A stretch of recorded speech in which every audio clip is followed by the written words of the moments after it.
Good evening and welcome to the June 6, 2022 work session for the Cabarrus County Board of Education.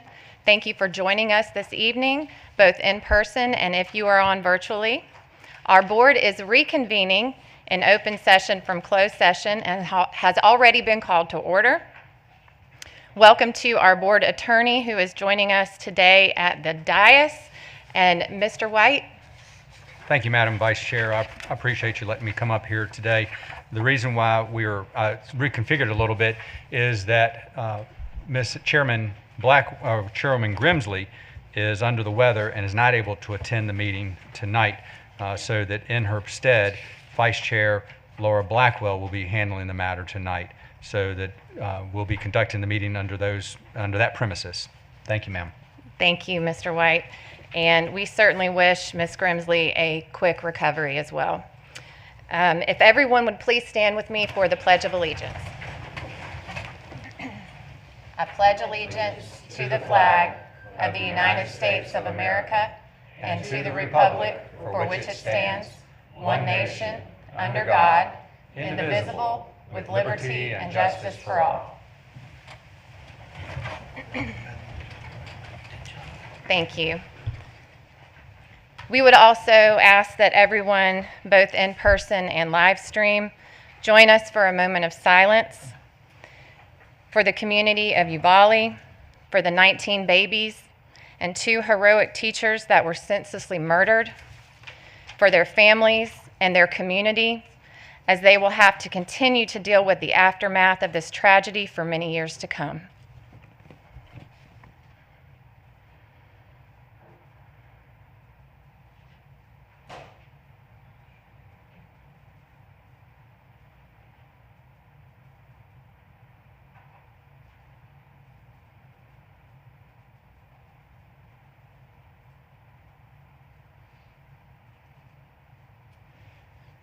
Thank you. Okay, moving on to item 6.0. Board members, we have had a request from the board attorney to remove policy number 5021-6138-7268, emergency use of naloxone. And also the 9.07 academic calendar has been requested to be removed as well from the agenda. May I have a motion that we approve the agenda as presented with the removal of these items? Second. All in favor? Aye. Any opposed? Thank you. Passes 7-0. All right, we will now move to agenda item 7.0 for comments. And first comment will be for the board chair, 7.01. The board chair has asked that I remind everyone that the legislative agenda meeting with our representatives is being scheduled for the July 11th, 2022 meeting. And I would also like to remind everyone that today is D-Day, and we thank all of our service members, as always, for the sacrifices that you make. And today we remember those that made the ultimate sacrifice and for their families on the beaches of Normandy. I will now move to 7.02 and superintendent comments. Dr. Kopicki.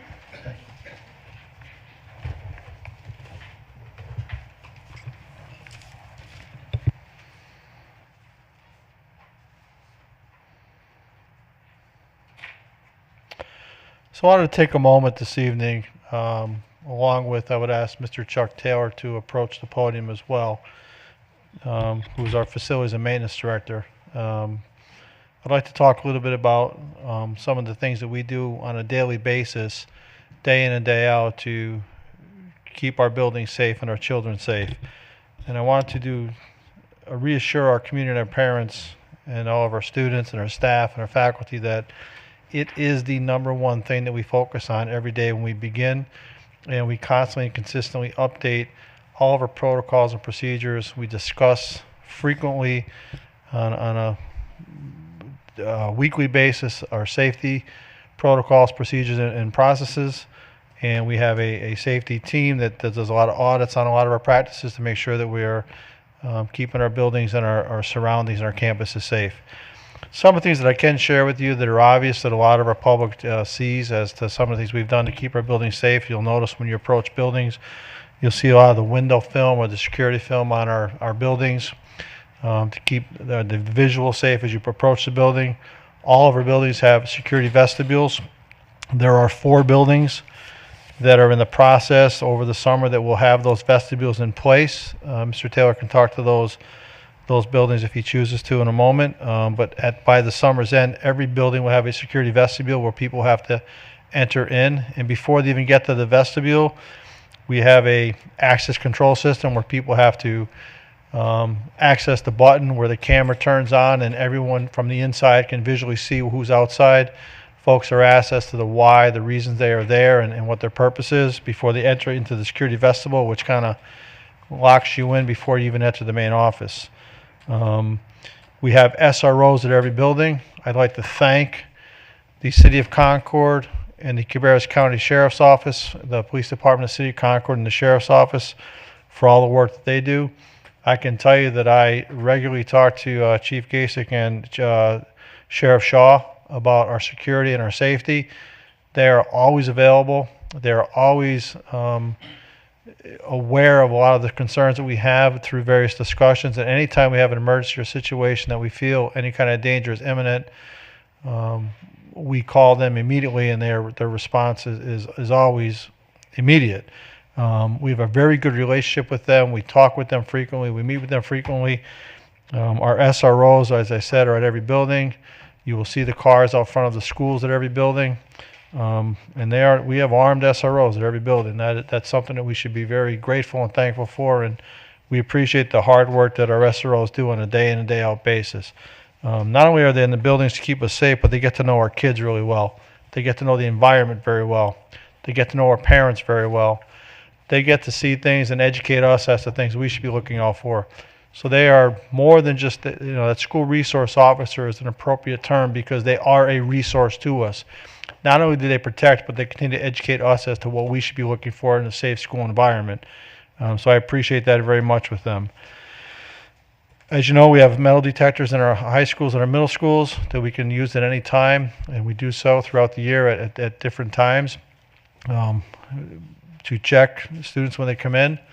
We are at the moment looking to update some of those entryway protections. We're looking at some different systems that may upgrade some of our metal detectors. We constantly practice our drills and evacuation plans, whether it be a tornado evacuation plan, a bus evacuation plan, a fire drill plan, an emergency evacuation plan. We have evacuation sites, reunification sites. We have safety plans in place in every building. All of those plans are reviewed by all of the administration, and along with our SROs are looked at as well. I can tell you that within the last 2 weeks, I was actually at R. Brown McAllister when the tornado warning went off, and I was able to be present as I was in the school when the school itself had to put into effect their tornado drill to keep all the kids safe. And it was something that was, well, I don't want to say it's not something you enjoy, but I definitely felt a very strong sense of safety when I watched the students, the teachers, the administrators go through the drill. And it became apparent to me immediately that this was practiced, that this was definitely a drill that was practiced by an administrative team, because our kids knew what to do, they knew where to go, they knew what to avoid, and they knew where the points of safety were according to what they had already practiced. So that was very good to see, and I commend all the teachers and the administration at R. Brown McAllister going through that drill. We have SIS teams in every building, and again, our administrators are trained frequently and often on the safety procedures and protocols that are as up to date as we can.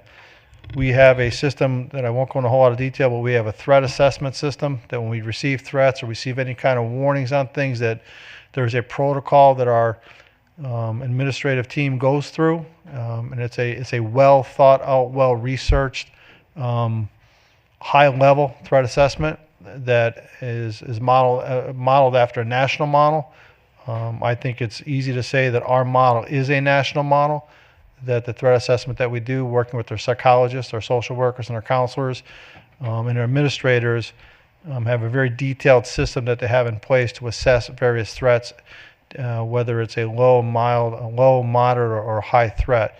And that runs the gamut of a lot of different things.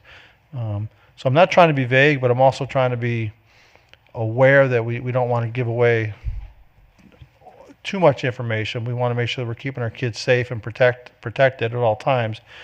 And we also have the see something, say something model where you can call in anonymously to report anything that you see, the tip line. And I also would say to the community, I believe this wholeheartedly, that we are all responsible for the safety of our schools and our children. I encourage all parents, all community members, anybody that sees anything.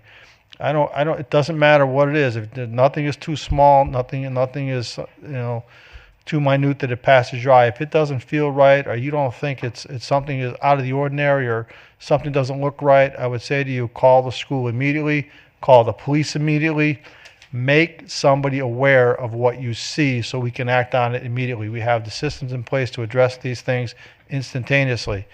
But I want to remind everyone that it's all of us in the community to make sure that we're keeping our schools safe. So if you see something, you know something, you hear something, do not hesitate to reach out to the police, the principal, the school, whoever it may be immediately, so that we can address the situation. We take everything very seriously, and we make sure we address all concerns and all threats that come in. It's something that we are focused on a consistent daily basis.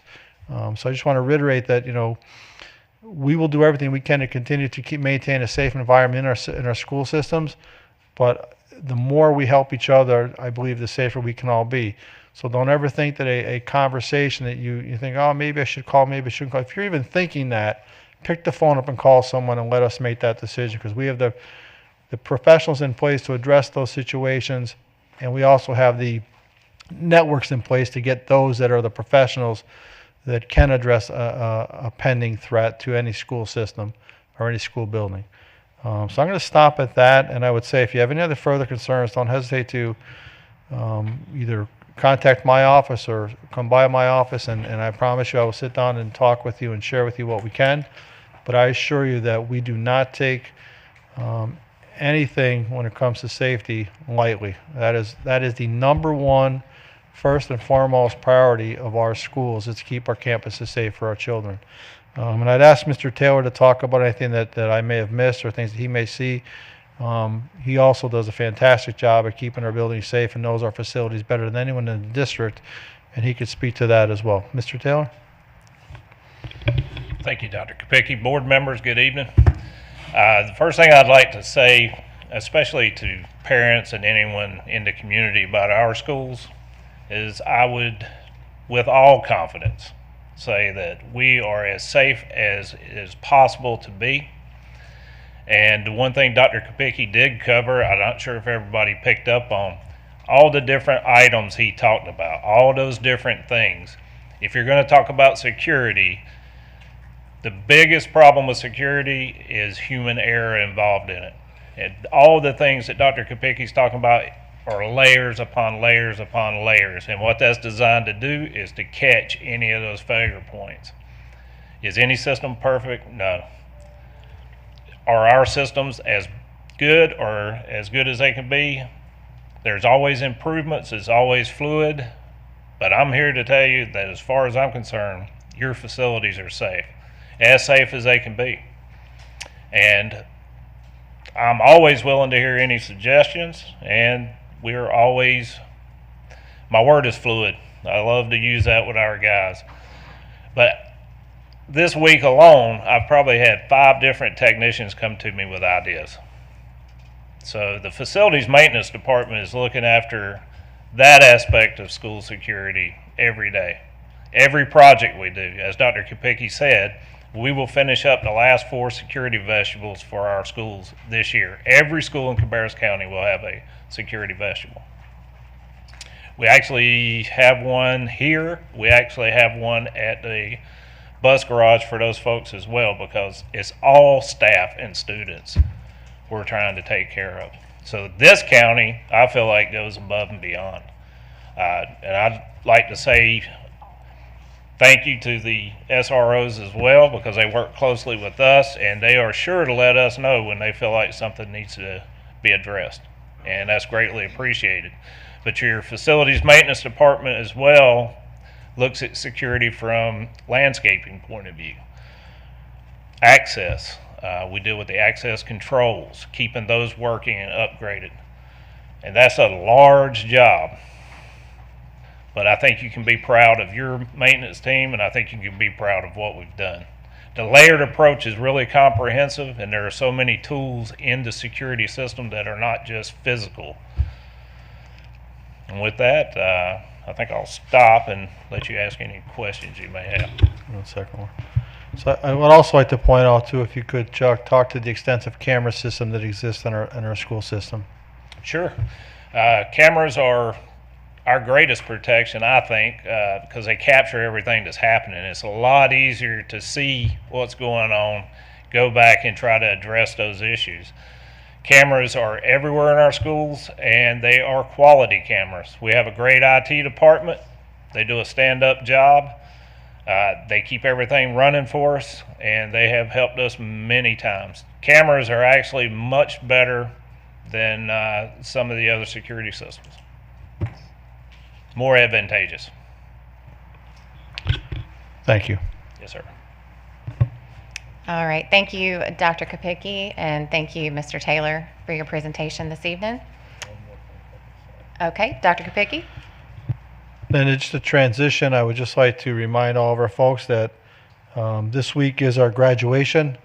We begin our graduation celebrations to kick that off on June 9th at the at the Cabarrus Arena. All graduations will be at the Cabarrus Arena, starting with the Performance Learning Center at 5 p.m. on Thursday, followed by our Cabarrus Virtual Academy at 7:30 p.m.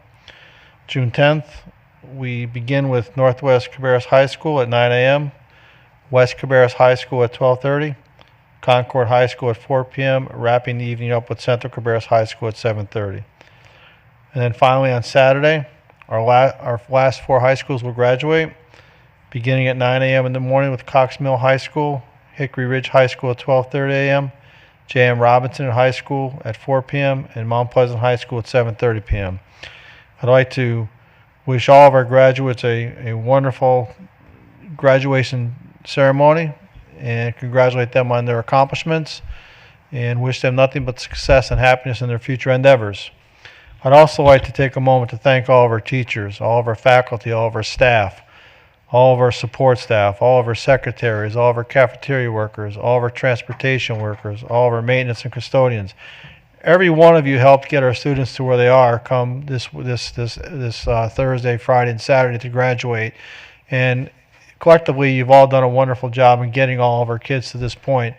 It is the pinnacle of what we strive for every single year, to get our kids to graduate, to leave here, to go out and change the world in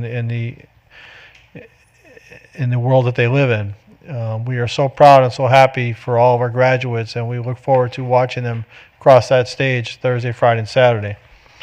And then lastly, to our parents, thank you so much for your support and for all the time and energy that you have put in to assuring that your sons and daughters graduate this coming week. It is definitely a highlight as a parent to watch your children graduate and cross the stage, and know that your hard work also, probably more so than anything else, is the main reason why your son or daughter is walking across that stage this week. So we thank all of you for all the work that you've done to help our graduates get there, and we look forward to celebrating this Thursday and Friday and Saturday with them. Again, it's what we strive to do to get them to that graduation point, and we are so proud and happy to watch that occur this week. So I thank everyone for that. Ms. Blackwell. Thank you, Dr. Kopicki. I also just want to add that I think one of the greatest honors of being a board member is being able to be on stage with these graduates and be able to congratulate them. It is such an honor, and we are just so proud of all of you. So I think I speak for the board when I say that as well. So thank you. Moving on to item 7.03, and that is for board attorney comments. Mr. White. Thank you, ma'am. I neglected to let everybody know that Mrs. Adcock is on Teams, so she's also participating remotely. But one thing that I did wanted to let the board be aware of is a couple of things, is House Bill 993. That's House Bill 993, and I can send it to you if you're interested in looking at it.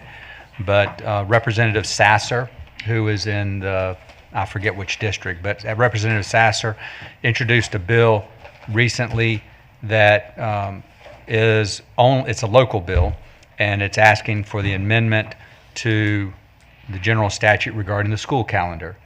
And that is to apply just to Stanley County for the school year 2022-2023 to allow the school to start around August the 15th. That bill was passed the first reading, and it was referred to the Committee on Local Government so that it is in a committee right now. I will keep a track of it, and I will let you know what's going on. The last time anything happened, it was introduced on May the 18th, and it was voted on, passed the first reading on May the 19th. So if there's any movement on the bill, I will certainly let you know about that. In regards to the House Bill 755, again, that's House Bill 755. That is in regards to the bill for parental rights in school. And I don't remember if I mentioned to you, I don't think I did, because it really started heating up around the beginning of June.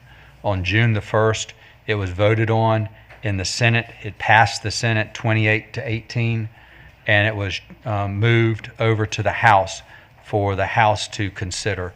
The House received it on June the 2nd. It was referred to the Committee on Rules, Calendar, and Operations of the House on June the 6th today. So I don't know what that movement's going to be. If you want me to give you more information and do a quick presentation next week as it relates to the contents of that bill, I will be happy to do that. But I just wanted to let you know that that bill is in the House, and if it passes the House, then it will be sent to the governor for signature. And I believe that is all that I have so far, Madam Chair. All right, thank you, Mr. White. We will now move to agenda item 8.01, which is committee reports. And I will begin to my left with Ms. Sandage. Good evening, everybody. So I talked last meeting about the Cabarrus Health Alliance Recovery and Resiliency Coalition. We met on May 12th, and we just talked about moving forward as a community post-pandemic. Talked a little bit about building trust as a community and knowing the resources that are offered within our community. Our next meeting is on 6/9 from 6 to 7:30, and we will meet at the Cabarrus Health Alliance office in Kannapolis. The next thing I have, which is the last thing that I have, the Schools and Community Engagement Committee met on May 26th. And we had several members who were not in attendance for whatever reason, but there was also some members that we did not hear from and maybe thinking their email went to spam. So if you can check your spam folder for an invite for that committee, it would be greatly appreciated. And I will also try to follow up prior to our next meeting, which will occur sometime in August. That date has not been identified, but we will meet quarterly. This meeting, we had a presentation. We had several presentations, very interactive presentations and discussion on student discipline. We took some suggestions from the committee liaisons, and we will follow back up with those suggestions. We also offered for, if there was additional information or additional questions from committee liaisons, that they would have the opportunity to send that in. But very productive meeting. Thank you for those who participated and those who came out in the public. That's all I have. Thank you, Ms. Sandage, and I did hear that meeting went really well, so thank you for that. Mr. Walter, do you have anything? I did not have any committee meetings since last we met. Okay. Mr. Furr? No, ma'am. All right. So I will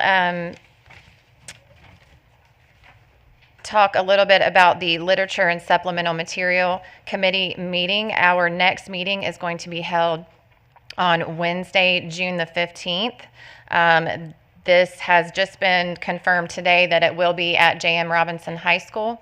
Again, that is June the 15th at 6 o'clock. The committee will continue with policies 3200 and 3210. All comments regarding those were due to our board attorney, Jay White, on June the 1st, and we will continue to discuss and come to a resolution on the changes and or any additions to the policies that we'll be requesting to send to the policy committee.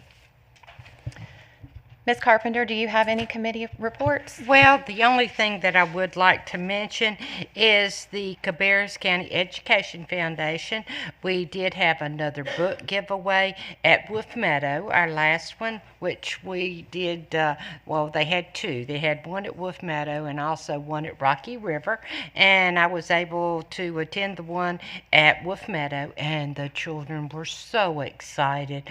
I've never seen so many smiling faces in my life. And the children, we did kindergarten through 5th grade, and they were able to get their books. And like I say, they just enjoy that so much.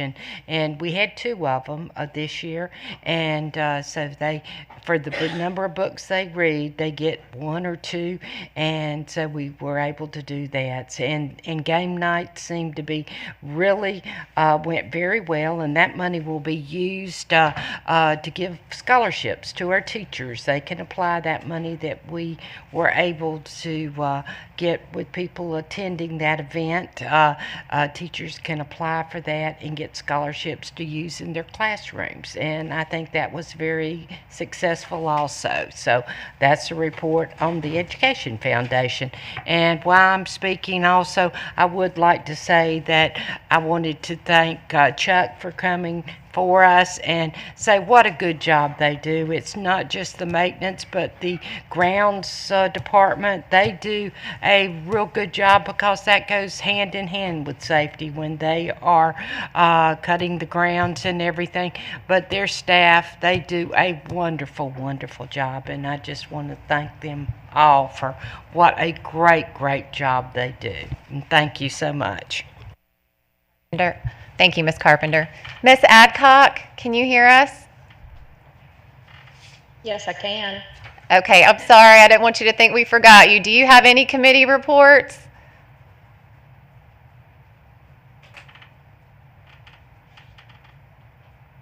Ms. Adcock? Yes. I wanted to just report on the Board Intern Program that we did receive applications, and we will be letting those students know the first week of the school year 2022-2023. Okay, wonderful. Thank you for that. Do you have any others? No, that's all. Thank you. All right, thank you, ma'am. All right, we will move on to to agenda item 9.0, items for consent or action for the June 13th, 2022 business meeting. And we do have Miss Carol Herndon up for 9.01 budget amendments. Ms. Thank Herndon. you. Good evening, Board. I am bringing forth to you our third budget amendment for school year 2021-2022. There isn't a lot of activity to report, which you would expect, because we are now 24 days away from our June 30 end of our fiscal year.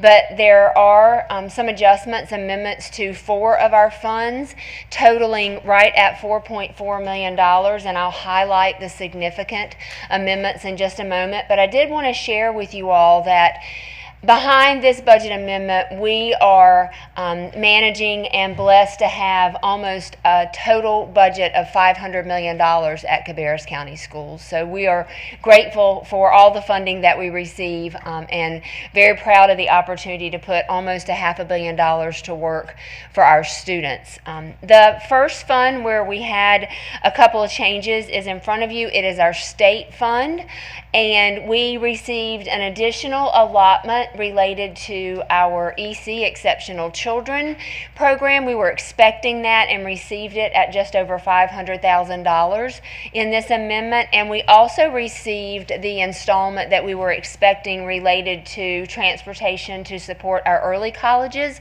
of right at $200,000. So just over $700,000 in amendments for our state fund.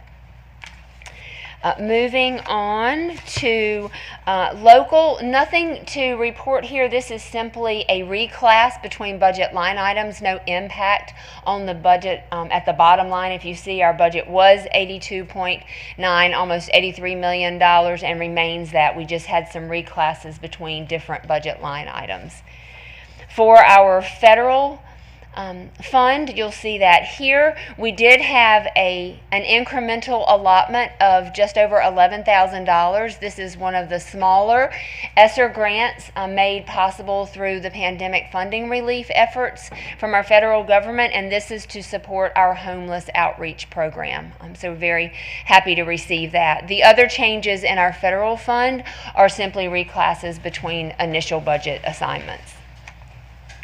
And then finally, the fourth fund in this amendment, we did have a pretty significant change in our capital outlay budget. This is because of the decision that the board made to fund the turf fields at 2 of our high schools. And because that was approved by the board, we set up the budget accordingly, and that's almost $3.6 million that you see added to the capital outlay budget for the 2021-2022 school year. So that is this budget amendment number 3. We'll have one more for this school year, and that will be at the special meeting on the last Monday of the month, where we will have wrapped up most of our first round of year-end closing efforts, and we'll be able to share with the board the final budget amendment for the current school year. Any questions? Okay, board, I am going to open the floor for questions or comments, starting with Ms. Adcock. Ms. Adcock, do you have any questions or comments? No, I don't have any questions. Just thank you to Ms. Herndon and her team for continuing to work with our budget, and with inflation and all the other challenges that we're having. I just appreciate her team looking forward and making whatever decisions need to be done to address those issues. Thank you. Thank you, Ms. Adcock. Ms. Carpenter? No, I have no questions. And again, same kudos. You've done a wonderful job, and thank you for the work with your team and getting the job done. Thank you, Ms. Carpenter. Mr. Furr? No questions or comments. Mr. Walter? I appreciate the explanation. Thank you. Ms. Sandage? I'll keep with the tradition. Thanks. Okay. Dr. Kopicki? Yes. Not to put you on the spot, Mrs. Herndon, but can you give the board a quick update in a very general sense what our fuel situation looks like in terms of our expenses? And I know that the gas It's prices are up. challenging. We are now paying over $5 a gallon for diesel fuel, and that's leveraging long-term relations and as much pre-purchasing as we possibly can. But we have a fabulous partnership with Art Whitaker and his team. Kim Aldridge and I spent some time at the bus garage. That's not a proper terminology for that facility. And so impressed by the work that is done over there to serve our students. And we just stay tightly connected. Art does a great job of letting us know what's going on in the fuel marketplace, and we have worked very collaboratively to identify incremental funding opportunities as we see those fuel prices escalate. Unfortunately, I don't think we've topped out yet. Everything that I'm reading and hearing says that we might see $6 a gallon from a diesel fuel perspective. The good news is the state did acknowledge that LEAs needed help in that regard, and we were able to apply for some incremental state funding, and we received it. And they have opened up a second application for some additional support, and we applied immediately. So being very aggressive and making sure that we find as much funding as we possibly can, and so far the state has been very gracious and responsive, and we're just staying tightly connected and managing it on a day-to-day basis. Thank you, Ms. Herndon, for that update. Board members, is everyone good for consent for next week's meeting? Okay, with head I'm nods. sorry. Oh, go I ahead. had a question. Since you talked about gas and receiving money from the state, you said we've already received one, and then there's a likelihood for another. We Is there applied. okay, is there a total? And how does that help? I guess I'm trying to understand. Well, in the first application that we were granted and received, I'm not sure if the allotment has dropped yet, but it probably will this week, was about $230,000 additional money provided to us from the state to help abate fuel prices. And we're hoping for, we don't know what the amount will be, but we have applied for the second opportunity as well. Thank you. And Ms. Herndon, I assume you'll give us an update on that once you get that as well. Absolutely. Thank you so much. So board members, we are good for consent on this as well? Okay, thank you so much. Moving to 9.02, continuing budget resolution. Ms. Herndon? Yes. Board, this is the annual opportunity for the board to grant us the ability to operate under a continuing budget resolution. We don't have a final appropriation yet from our county for 2022-2023. We don't have a confirmed state budget yet for year 2 of the biennium budget that was passed in late November 2021. We're hopeful. They are talking about it as we speak, and we're hopeful that that won't be an issue because they passed the budget so late last year anyway that not a lot has shifted in their thinking that would have them upset what they originally passed for 2022-23. But until we get that, we need to operate under this continuing budget that allows us to fund salaries and normal operating expenses at a responsible level until we can put in front of the board a budget resolution for approval for 2022-2023. And as we've discussed previously, our goal is to bring that to you much earlier than you got it this year, somewhere in the July-August timeframe. Any questions? All right, thank you, Ms. Herndon. So I will open the floor now for comments and questions, starting with Ms. Sandage. I don't have any questions, but maybe just I want to understand. So we are waiting for things, and because we are waiting for things, we need to be able to make decisions based off of Yes, the ma'am. waiting. I understand That's that right. correctly. Okay. Yes, ma'am. We want to stay in business. Mr. Walter? I was just reading the statement. It's just pretty broad. Ordinary expenses at a reasonable level. What does that mean? Well, we wouldn't. We would not have the authority to spend on something that traditionally we do not spend. We need to continue to stay within the confines of the restrictions that come to us with all of our funding. And this is not a free-for-all to spend as we please. We spend to continue operating the business of running a school district and would not waver from that to do something at the same level we are now.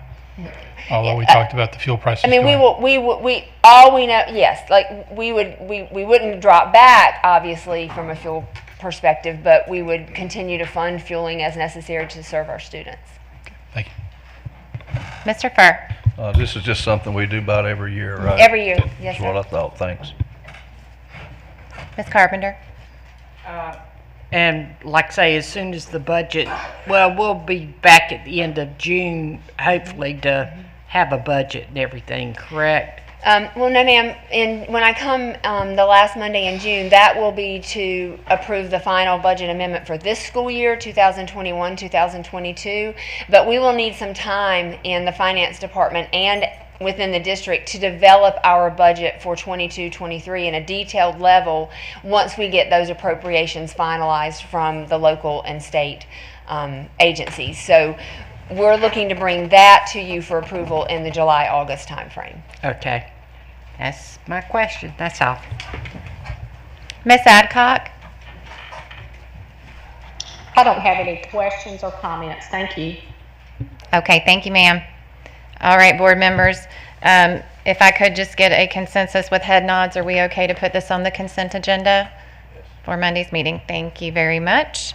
All right, we will now move to the next agenda item, which is 9.03, Social and Emotional Learning Resources with Dr. Mary Beth Roth. She will present the recommended purchase of the Positivity Project, an SEL curriculum, which is a component of the district mental health and social and emotional learning plan approved last summer by the board.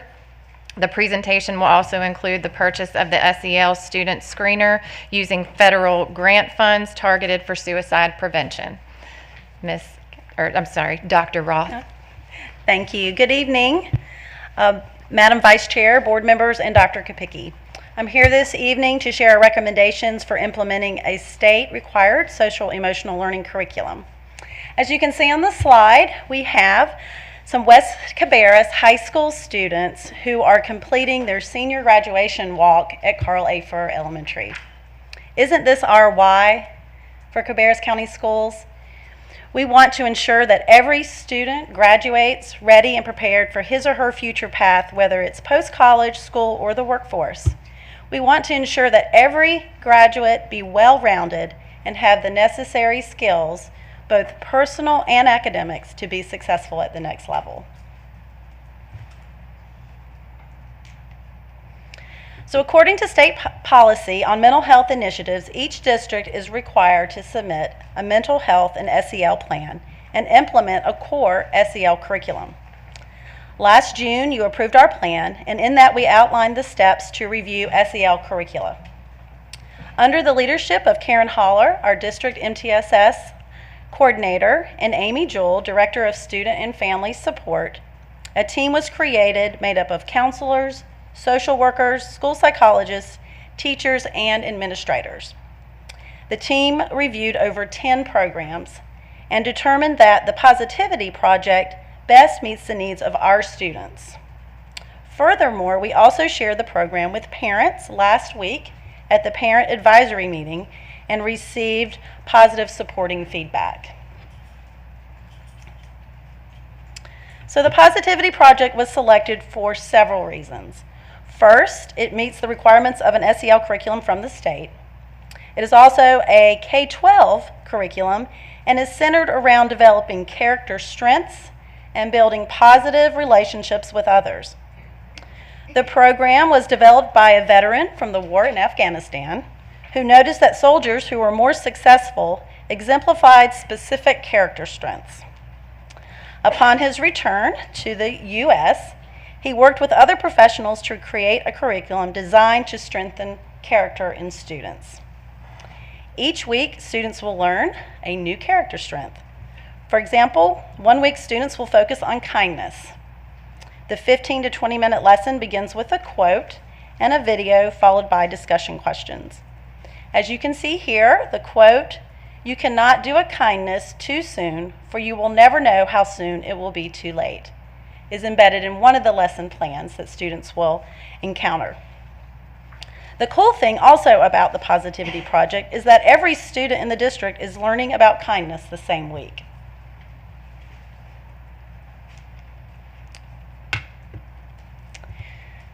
The Positivity Project will, with the purchase, gives us a K-12 year-long calendar which features a character strength of the week. Vetted and approved lesson plans are clearly laid out for the teacher. Therefore, there is no need for a teacher to seek outside resources. This also ensures equity across the district, where all students are learning the same character strength each week. There are also parent resources that can be used at home to support the classroom instruction. Teacher training is also provided with the purchase of the Positivity Project. We will have each school select a Positivity Project champion, and they will be trained as the train the trainer, and they will be responsible for going back and training the teachers and staff at each school.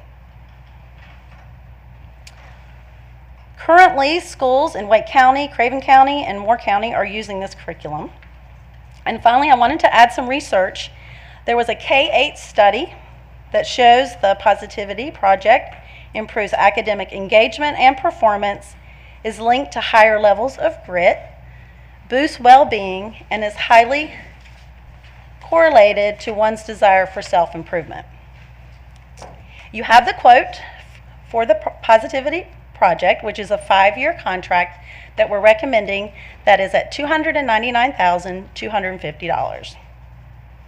The last thing I'd like to add about the Positivity Project is it can be found on Twitter, and you can see some amazing things that other schools across the country are doing with this curriculum.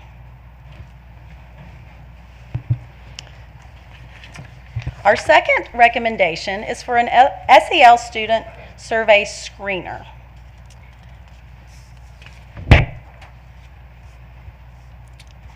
We are purchasing this screener through an ESSER grant targeted for suicide prevention. The purpose of the online survey is to provide our educators with additional information to support the whole child. We currently have academic and behavior data. However, at this time, we have limited ways to determine how a student is doing socially and emotionally. This will give us additional insight and a baseline as to how a child is feeling about school in general, how they're progressing in their learning, and how they're getting along with classmates. The students will take the survey 3 times per year. The surveys will be presented to you before we give the screeners. They will be approved by the board, and they will be available on all school websites for parents to view. The survey data will allow teachers, social workers, school psychologists, and counselors to better understand the whole child and give that third piece of information that gives them a clear picture of how that student is doing. And also with the goal of prevention. Instead of being reactive to students who have mental health and other issues, we can be proactive in doing that. So finally, as I said, the funding is through an ESSER grant for the purpose of suicide prevention. And the last thing I wanted to share with you is that we do have neighboring districts who are currently using these student screeners. Across our region, there's more than 40 across the state using it, but I wanted just to point out some local districts that have been using this for the past few years, and some for many years, in support of their students' well-being. All right, thank you. If you have Thank any you, Ms. questions. Burns. All right, so we will now open the floor for comments or questions from the board, and I will start with you, Ms. Adcock. Thank you, Ms. Blackwell. I want to just say I was so impressed by the Positivity Project. It really blew me away. And I think that it could not come at a better time than now in our school systems with the pandemic and then all of the increases in emotional and, our well-being of our kids. So one of the things I love is just that every child in the school system will be learning the same word, the same quotes, and I feel like it's just going to transform the culture and just bring positive relationships back into our school. So thank you so much for all the work that you and your team did on this. This is excellent. Thank you, Ms. Adcock. Ms. Carpenter? Now, I want to make sure I understand this correctly. So there's actually 2 parts of this that needs funding, and you're saying both of these are going to be funded with grant amounts? No, the second one, the screener, is for a suicide prevention grant. The first, the Positivity Project itself, the SEL curriculum, will be funded by the district. Okay, so the first one's not funded then, would have to be funded by the district? Yes. But the second one's funded with A a grant. So the first one, now what was the amount of the first one? $299,250. 299, and that was for 5 years? 5 years. And you have to sign a 5-year grant? No, it was just the best, I guess, from the different quotes we got, that was the best deal. But The for best. 5 years For 5 years. with that, and it's 299 for 5 years. What if they go out of business? I mean, I hate to even bring that up, but sometimes you see some of these companies, I mean, with some of these things, they could go out of business. What if they go out of business and you've paid them $299,000 and they go out of business and you're kind of left hanging? And We hope that they don't. They've been in business since, I believe, 2012, so, 2012. 20, yeah, but I mean, what do you do? Who supports you then if something goes wrong with the program? I mean, I hate to be, the doubter, but what I'm saying is something goes wrong with it. And who do you have to support you with it if something goes wrong with the ins and outs of it? Because you've already paid them. They've got the money or something like that, and you need some support with it, and you've signed a 5-year contract with them. So, Mrs. Carpenter, what I would suggest to you is that the Positivity Project, as we pointed out, was developed by 2 West Point graduates that have served in our country's military, and they came back, and part of the reason this initiative started is that they wanted to in their eyes, make things better for our kids through this Positivity Project. So this program, has Dr. Roth has pointed out, has been around since 2012. The price is a 5-year contract. To go lesser would have cost us more. So in our assessment of looking at the price, the best price we could get, and to be consistent with what we're doing, so we're not changing every year, one program this year and one program next year, and to get consistency in terms of a long-term plan for the district and the kids, and to be consistent with their parents, that we stick to the Positivity Project. One of the reasons we picked this program is because it has been vetted for 10 years, and it's been consistently used throughout the country and in North Carolina. So that was the reason we chose it. I was not as alarmed by the 5-year commitment as you suggest. I think it's a solid, good recommendation for our kids, and it gives us some consistency with the program that has been around again for 10 years, has been well vetted throughout the country, and has been incredibly well received. I would invite you to look at the website, which if you just Google the Positivity Project, there's a lot of information on there. I think that would put a lot of your concerns at ease. But what if we find out, and again, I'm just saying, what if we say we're going to go into something for 5 years, but say we find out, we see things change. And what I'm saying, I've seen things over the years. We start in, reading is a perfect example. I've been sitting on this board for a long period of time. We started the reading, and everybody said, okay, let's do reading programs. And they didn't start with phonics. They started another way. And then, we started with phonics a long time ago. My children have been in school for, they're out of school now.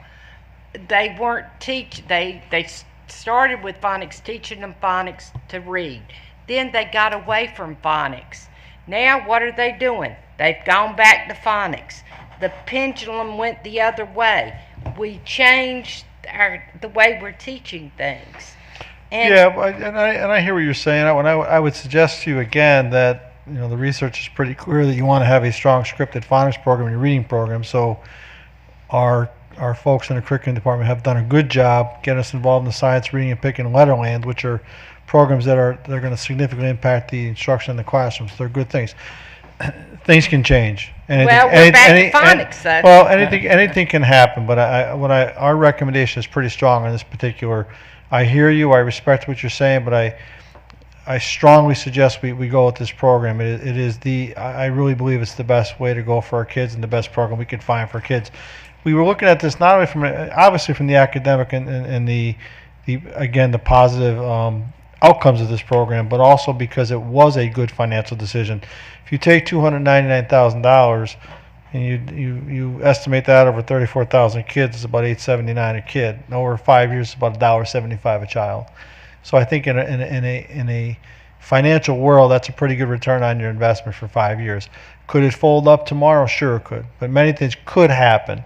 But we're going to be positive and say that this program is going to be around in 5 years. And I strongly suggest as a superintendent that we go with this program. But I thank you for your input. All right. I mean, I'm just looking at all aspects of it. But as you should, and I appreciate that. And that's what I'm saying, because I have seen things change, and I have seen things go both ways. But that's what, and again, and I like phonics, and I think that's where we should have been. But, we do see things go different ways.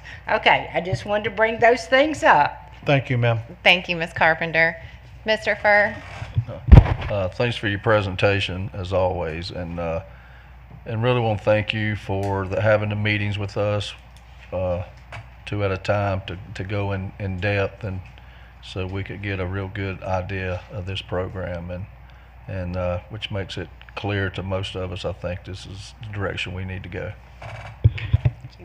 Thank you, Mr. Furr. Mr. Walter?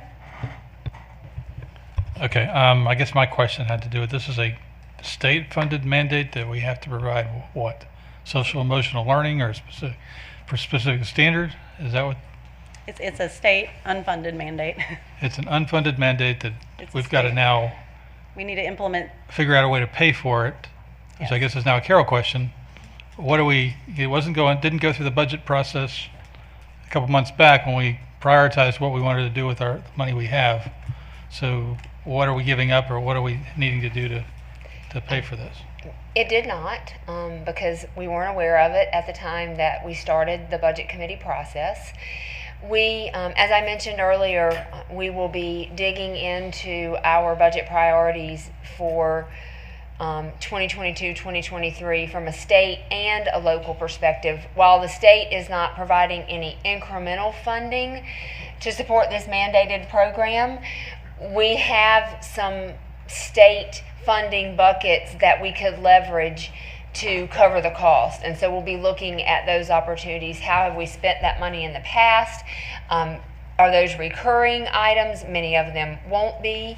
Some of them are. And that's the detailed budget analysis process that we'll go through in all of our funds in preparation for putting together a budget resolution to bring to the board for approval in July, August. So we don't know exactly how we're going to get there, but we don't have a choice, and so we're going to have to prioritize and make some tough budget choices. I mean, we have a choice on which product that we use. You said Right, there's 10 we of don't them. have it. Not all of them are Absolutely. $300,000. No, I thought you were talking about the state mandate to have a product. Pardon me. Right. Yes. So we're Yes. mandated to provide something.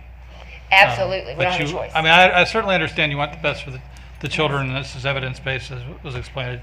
And ultimately, if it's $1.75 a child isn't, I mean, that seems like a reasonable number, but the fact that they're not reimbursing us for that, but they're mandating you do it. And I did reach out to DPI and say, come on, you're mandating that we pursue this and there's no funding to follow. And the answer was, that's right. Now, I will tell you that it's possible, because the state and federal government still have some pandemic relief money to distribute, and so it's possible that we might see some support for this in the future. I wouldn't doubt it. Every day we hear about another grant opportunity, and so we will take advantage of that for sure. It just has not materialized yet. Yes, but on the screener, the second part, the screener, how much is that? How much was that? That is $94,000. Which So, is but we great. were able to find a grant that Yes, we we can already apply have to that. one. So that doesn't, We've that's applied not for it, fun, that's been not money we have approved. to find. Right. That's So there is no grant that we can find that would fund this other one. Not yet. Not yet. So to answer your question too, Mr. Walter, the 5 social emotional learning competencies that the state has is self-awareness, relationship skills, self-management, social awareness, and responsible decision making.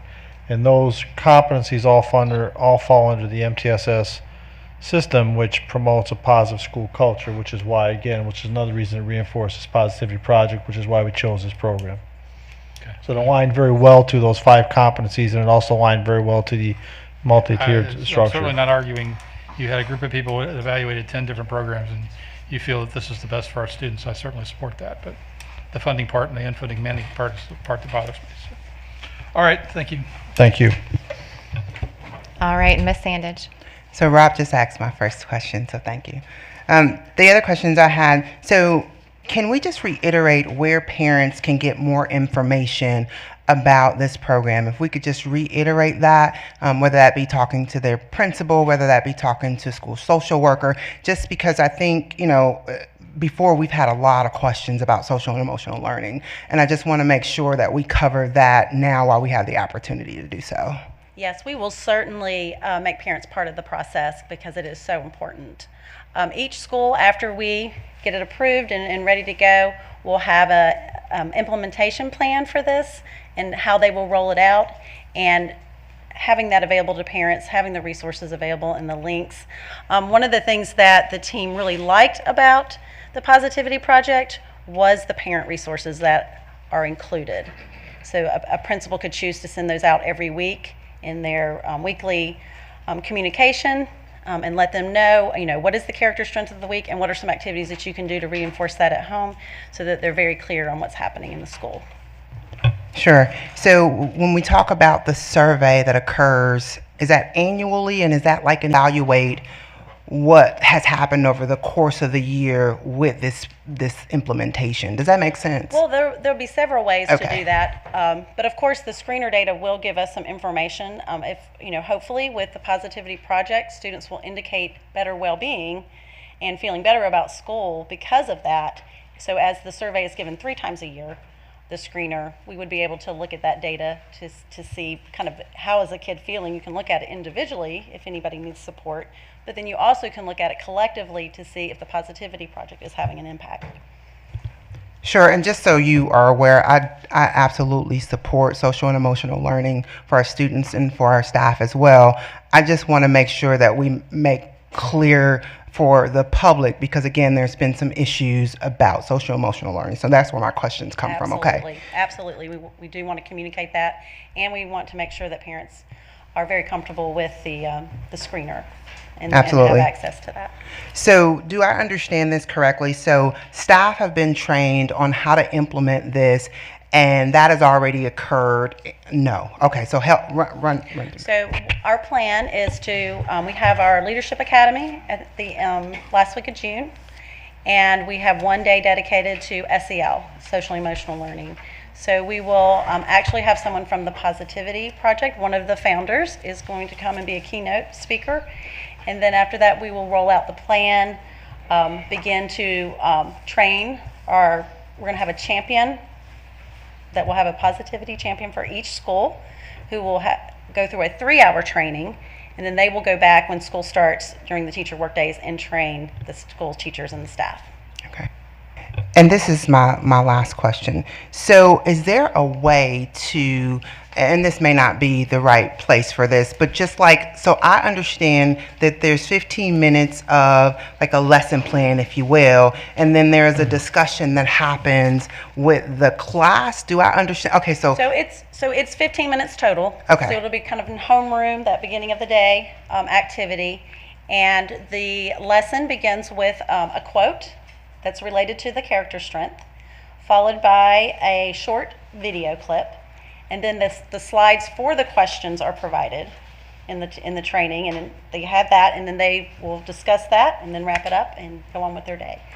I'm smiling because you just answered for the public what I wanted you to answer without me asking anything else. So thank you so much. Again, my questions were simply just so our public understands what we're doing, where they can get information, and if there's any questions, they know where they can go. Thank you. Thank you, Ms. Sandage. And I definitely want to add to Dr. Roth and Dr. Withers, thank you for hosting all of us in groups of 2 to kind of go over these projects with the Positivity Project with us, answer all of our questions that we did have at that time.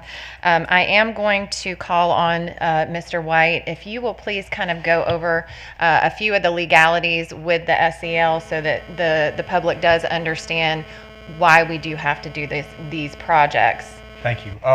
And I can go into more detail as the board is asking, but the school mental health policy came about in around June of 2020.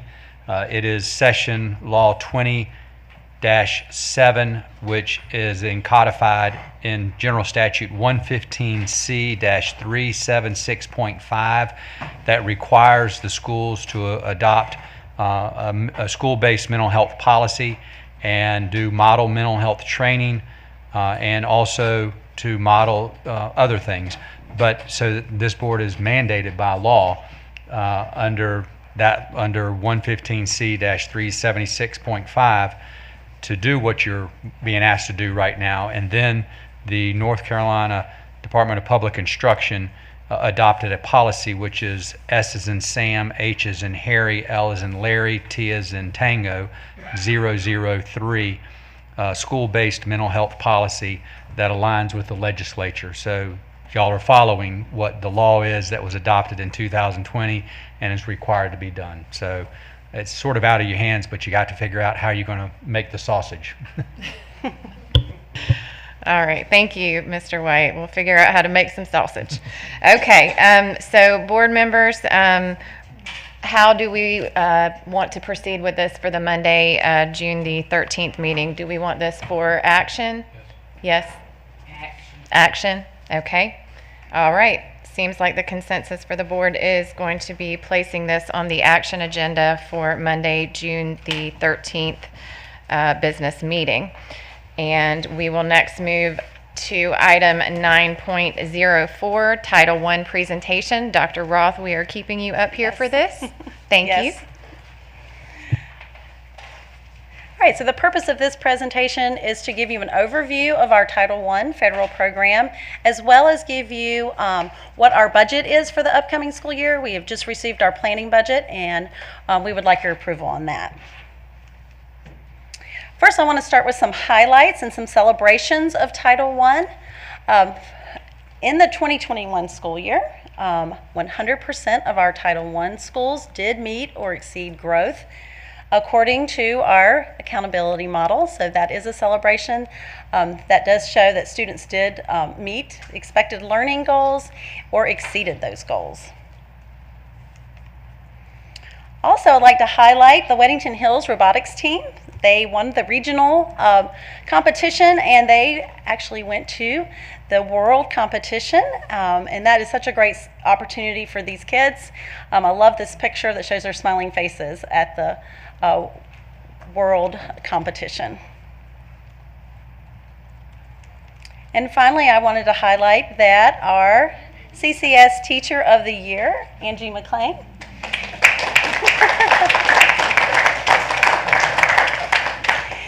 she is a kindergarten teacher at Beverly Hills STEM Elementary School, which is also a Title I school.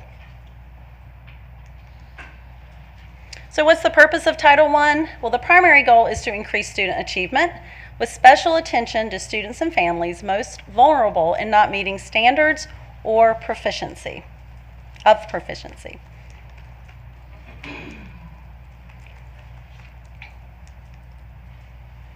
So just to give you an overview nationally, federal Title I funds serve about 12.5 million students across the nation. Most students, about 65%, are in grades 1st through 6th. Another 12% are in preschool and kindergarten programs. So most of the Title I students that are served are in our younger grades. Or have been identified Title I schools, such as there are some high schools, and we do have one middle school. Sources used to identify Title I schools, well, we look at free and reduced lunch percentages that are determined by free and reduced applications.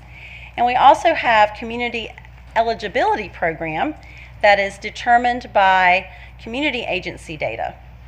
I will say that this past year, every student received free and reduced lunch due to the pandemic these last 2 years. So we are still using our 2019-2020 data for free and reduced lunch. So when determining who our schools are, we are still using that data because we don't have any recent free and reduced lunch. As you know, next year, parents and families will need to fill out the forms again, and we'll begin tracking that again to help us determine our Title I schools. So back in 2019-2020, to identify Title I schools, we use stakeholder input from various meetings, program and budget review. We get input from parents for Parent Advisory Council and have annual review meetings.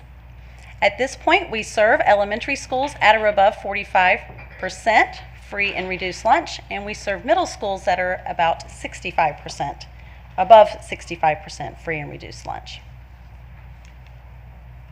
These are the schools that are served with Title I funds in the district.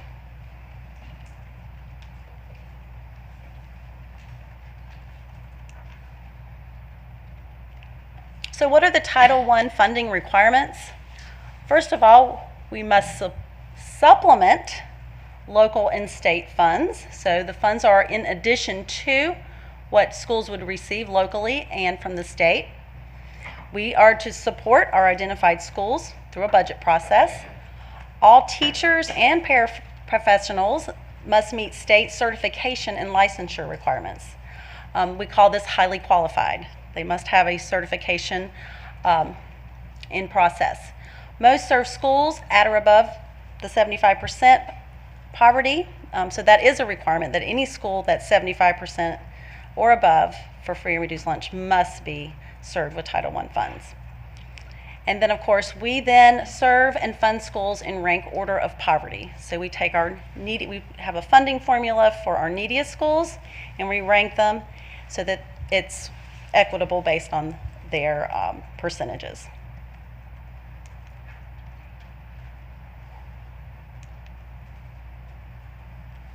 So our initial allotment, typically we receive 85 to 95% of the previous school's year's allocation. When I get to the slide this year, we got significantly more. If you looked at last year's presentation and compared it to this year, we got about $500,000 more, which is incredible, and we've never had that to happen before. So we're very gracious for that. We have to set aside district funds to support schools at the federal programs. And then, of course, like I just said, school allocations are according to rank order of poverty formula. So this year, our planning budget is $4,480,374. Last year, it was around $3.9 million. So you can see that we had a significant increase, which is our principals are super excited about because of the cost. So many things have gone up in cost, and teacher salaries have gone up. This is really going to help them with their planning process.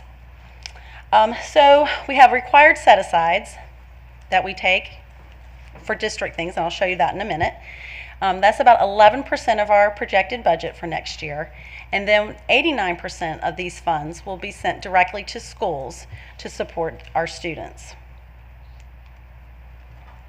So of that 11%, 4% are administrative costs, and 7% are what we call school support. The school support is for parent and family engagement at the district level. We do transitions into kindergarten. We set aside some professional development funds for our teachers, instructional support initiatives if we have anything at the district wants to do for all Title I schools. We have private school participation, which we have not had anyone to opt into the plan. We had meetings back in April. Every year we're required to have these meetings with private school personnel. They can opt into Title I funds, but I guess at this point no one has shown any interest after the meetings and the required, I think, paperwork that's required and documentation. We also use it for neglected and delinquent youth, such as the Church of God Children's Home. We have Title I funding to support them, foster care, and homeless youth, McKinney-Vento. And then, of course, we have our district set aside for district administration, and this is to support salaries for district personnel who support our Title I schools.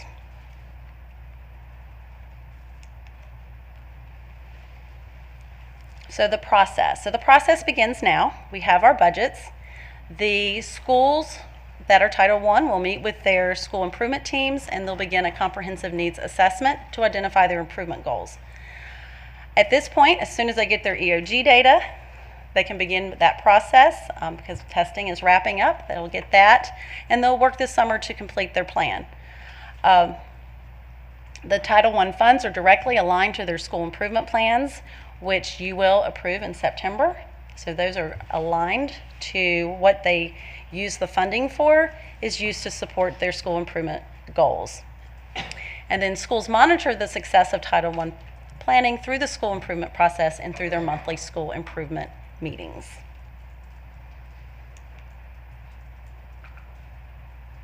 So as I said before, the purpose is to increase student achievement through Title I funding. Typically that's a focus on reading and math. and it could be science. 5th grade science, 8th grade science are again tested areas.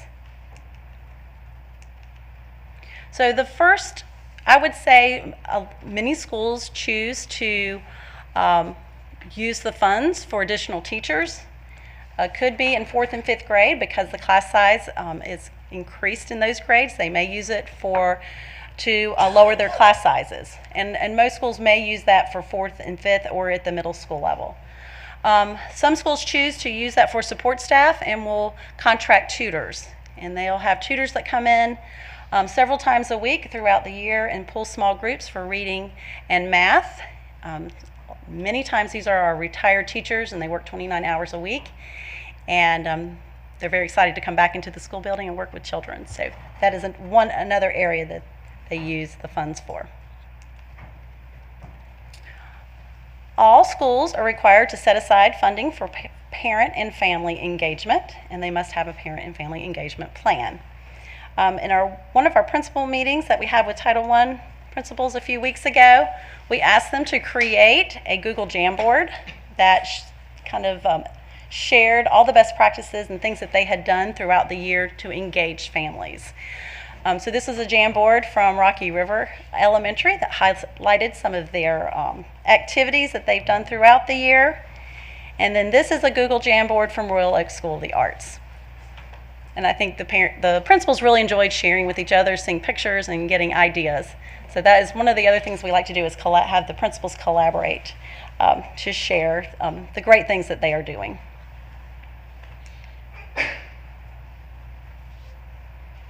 Schools may also choose to purchase instructional materials and technology.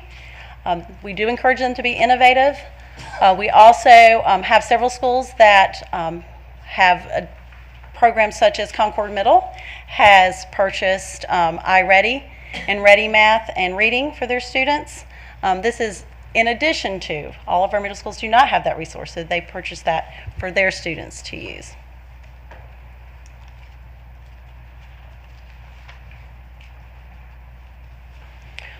When they do submit their plans to us, we do ask that they purchase materials that are research-based and are proven to be successful with students in reading and math, and also to provide high-quality learning experience. We want our students to be engaged and excited about learning.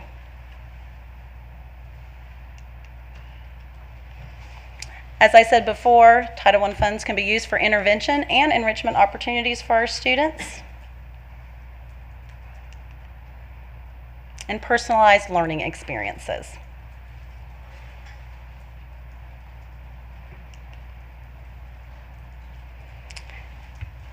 And that is the end of the presentation. If you have any questions. Thank you, Dr. Roth, for that presentation. So I will now open it up for comments or questions from the board. Ms. Sandage, I'll start with you. Thanks for the presentation. You answered my question. It was going to be about the additional money that was received, so they just can ask for more stuff, it looks like, as a result. So we have reformulated the formula that we used in the past, so it will be, they will get more funds than they did last year. All right. Mr. Walter? Yeah, thanks for the presentation. Also, thanks for answering my email with some questions that I had when I reviewed it yesterday. Couple other questions. So essentially, to evaluate how well these funds are being used, if they're worthwhile, is all in the school improvement plan. Is that how we're doing that? Yes. And we are required to report that. Right, but that's the key Yes. instrument that they're using to say, okay, Yes. how are these funds being used, and Yes. are we getting a bang for a buck for this extra money that we're spending? And then, I mean, is there anything maybe innovative that we can think about doing if we have extra money, like going all the way up to the high school level, following these children from kindergarten all the way up through, 12th grade? There are a number of high school kids that are on a 3rd or 4th grade reading level that could use the extra help. Is there a way maybe we can target some of that money towards that? At this time, because of our funding formula that we chose in 1920, we determined, I guess at that point, it was determined that we would only use it for elementary and middle. We don't have to. We could. But we could change that depending on free and reduced lunch. You have to have a certain free and reduced lunch.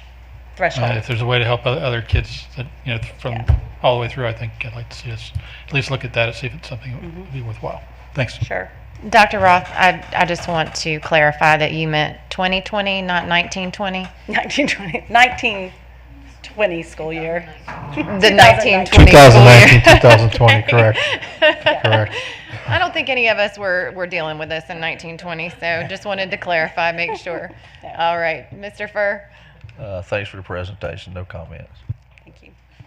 All right, Ms. Carpenter?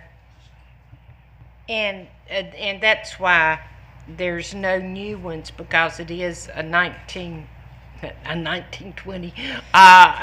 We're using that data. Yep. So possibly next year we could possibly add. We will have to reevaluate at that point based on the free and reduced lunch that we have next year, yes. We Okay. usually look at the April, May data for that. Okay, because we could possibly add or subtract some with that. Because I'm kind of curious, because on our agenda, we're looking at prices of food coming up.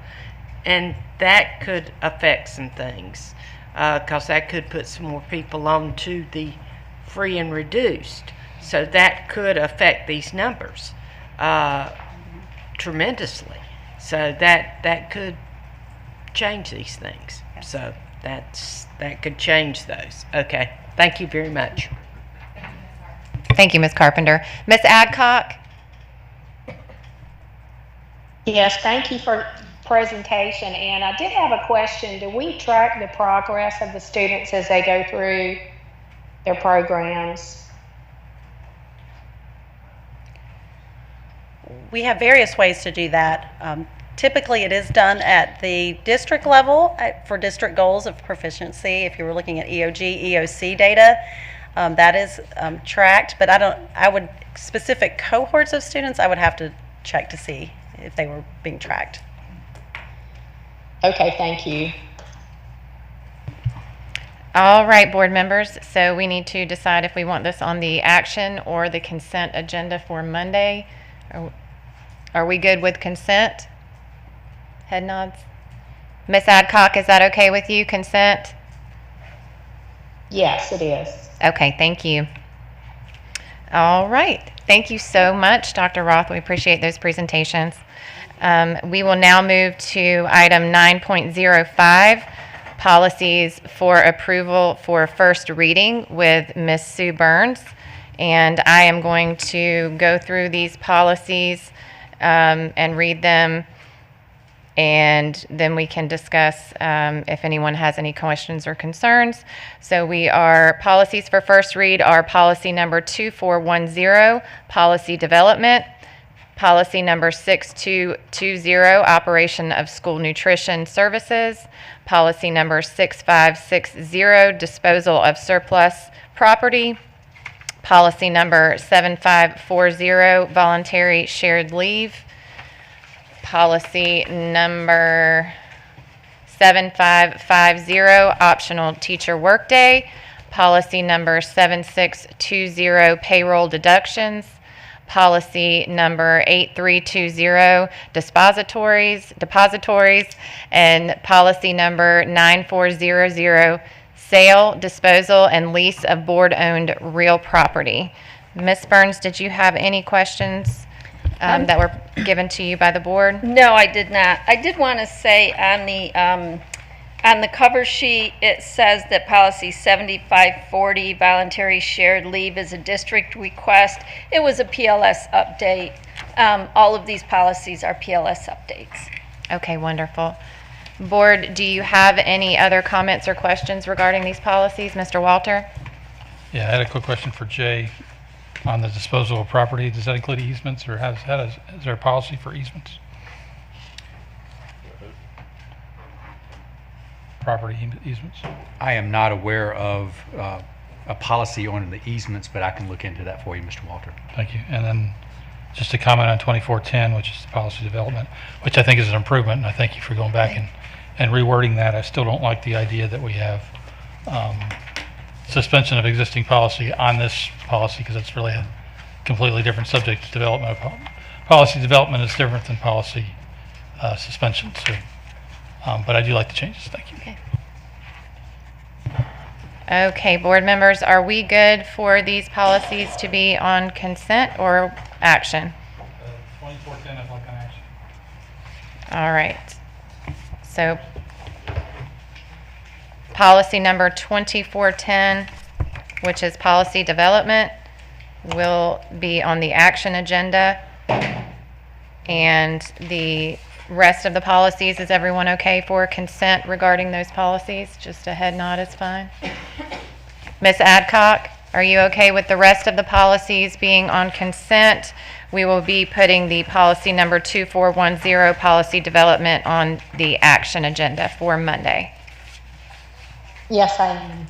Okay, thank you, ma'am.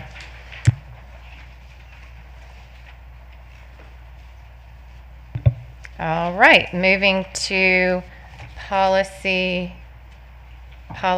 for second reading.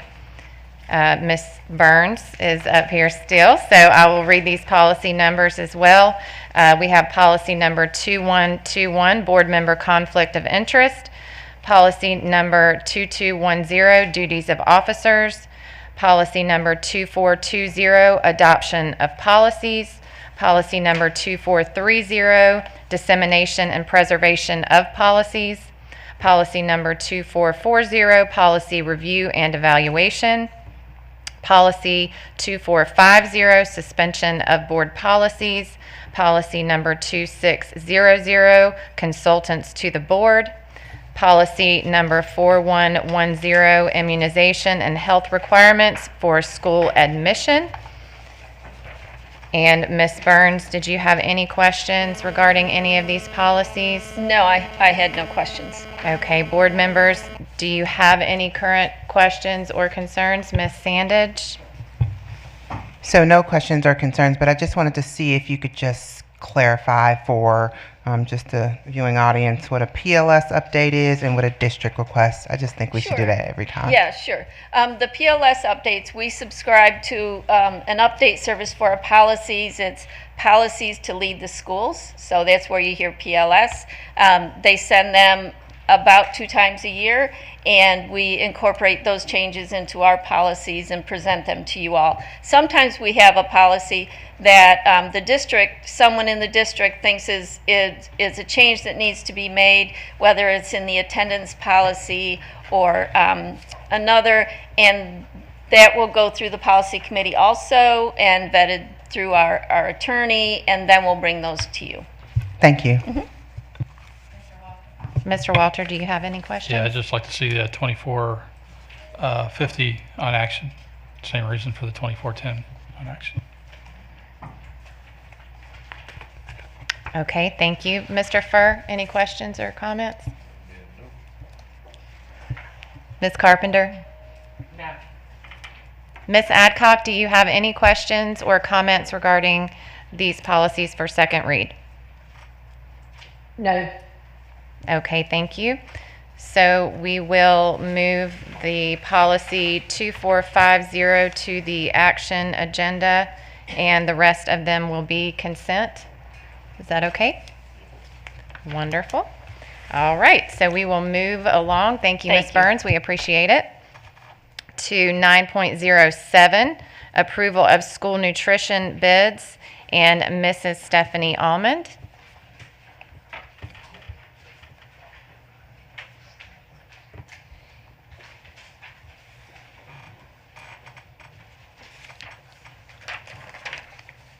Good evening, Ms. Almond. Thank you for being with us. Okay, let's see. We have a PowerPoint. It's coming. Oh, you don't have to do the PowerPoint just yet. We'll do the bids first. That's fine. So there's a document that has just the summary on there. That's basically the action, the cover sheet. Or you don't have to show anything at all. It's fine. You guys have a copy of it. It's available anyway. So we have several bids that we have put out this year and several that we are renewing. I don't think it's any secret that it's been an expensive year for everybody on the entire planet. And we are not immune to any of that. We are experiencing exactly the same things. So on this this summary, we have the first one is approval to renew the following local bids with no price increase, and that is chemicals, which is Alco Soap and Supply. We pay by a monthly fee that is per school, so that price is not going to change. It will only increase with the addition of any other schools. Obviously, whichever schools we go to have them deliver chemicals to. Then the second one is approval for the following new local bid, which is milk. The winning bidder is, yeah, you can do that, that's fine. Paul Campbell Distributors, yes, with a bottom line of $861,654. And I just want to explain a little bit, since we have one bidder, there's always a question to be sure that we're in full compliance with the law. According to S&P regulations, we have to show that we've done our due diligence to solicit bids to everyone that we can possibly get bids from. And as long as we are able to document that, then that is usually sufficient for us to be in compliance. So we first developed a list of every milk vendor in the state. Not all of them served schools, not all of them were in this area, but we just developed a full list, and then we reached out to each of those. Some of those we were able to reach, some of those we were not able to reach. Those we were able to reach, we took note of, and we checked to see if any local school districts were already using these companies, so if they were serving schools or not. From there, we set up a list of, that took a list of about 10 or 12 down to about 5. So last year, you may remember, last year we had a brand new bid for milk. So we had 5 vendors that actually ended up turning out to be 4, because 2 of them were actually merged, or they were the same company, and we weren't aware of that prior to that because they had different names. So we sent out bids to those, and the 3, you can probably, oh, it's a different sheet. It's okay. It's okay. You don't have to show it. I don't want it to be confusing to anybody. We received We received 2 bids in the end, the Marvamaid and Paul Campbell. We did not receive bids last year from Dean Foods or DFA or H&S Dairy. So we awarded our bid to Marvamaid. It was a very difficult year with Marvamaid, so we have decided not to renew and to go ahead and issue a new bid. So that's what we did. So we did not find any new vendors. We went ahead and asked the local districts again. Milk vendors don't go across the entire state. They have a very small region where they actually do deliveries. So we were able to kind of refine our list a little bit better on that. So in the end, we received 1 bid from the 3 that we invited, which was Paul Campbell.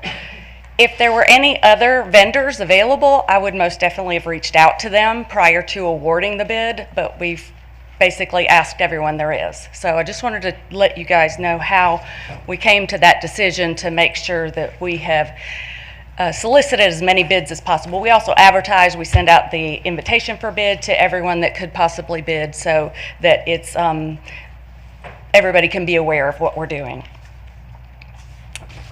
and have the opportunity to submit a bid. So the bid increase from last year to this year is, well, excuse me, the bottom line this coming year will be $861,654. That's an increase of about $198,418, so increase of 23%. Then line 3. How much of that is estimated usage increase? How much is estimated usage increase? Is it the same, or is that the increase? Yes, the usage is roughly about the same.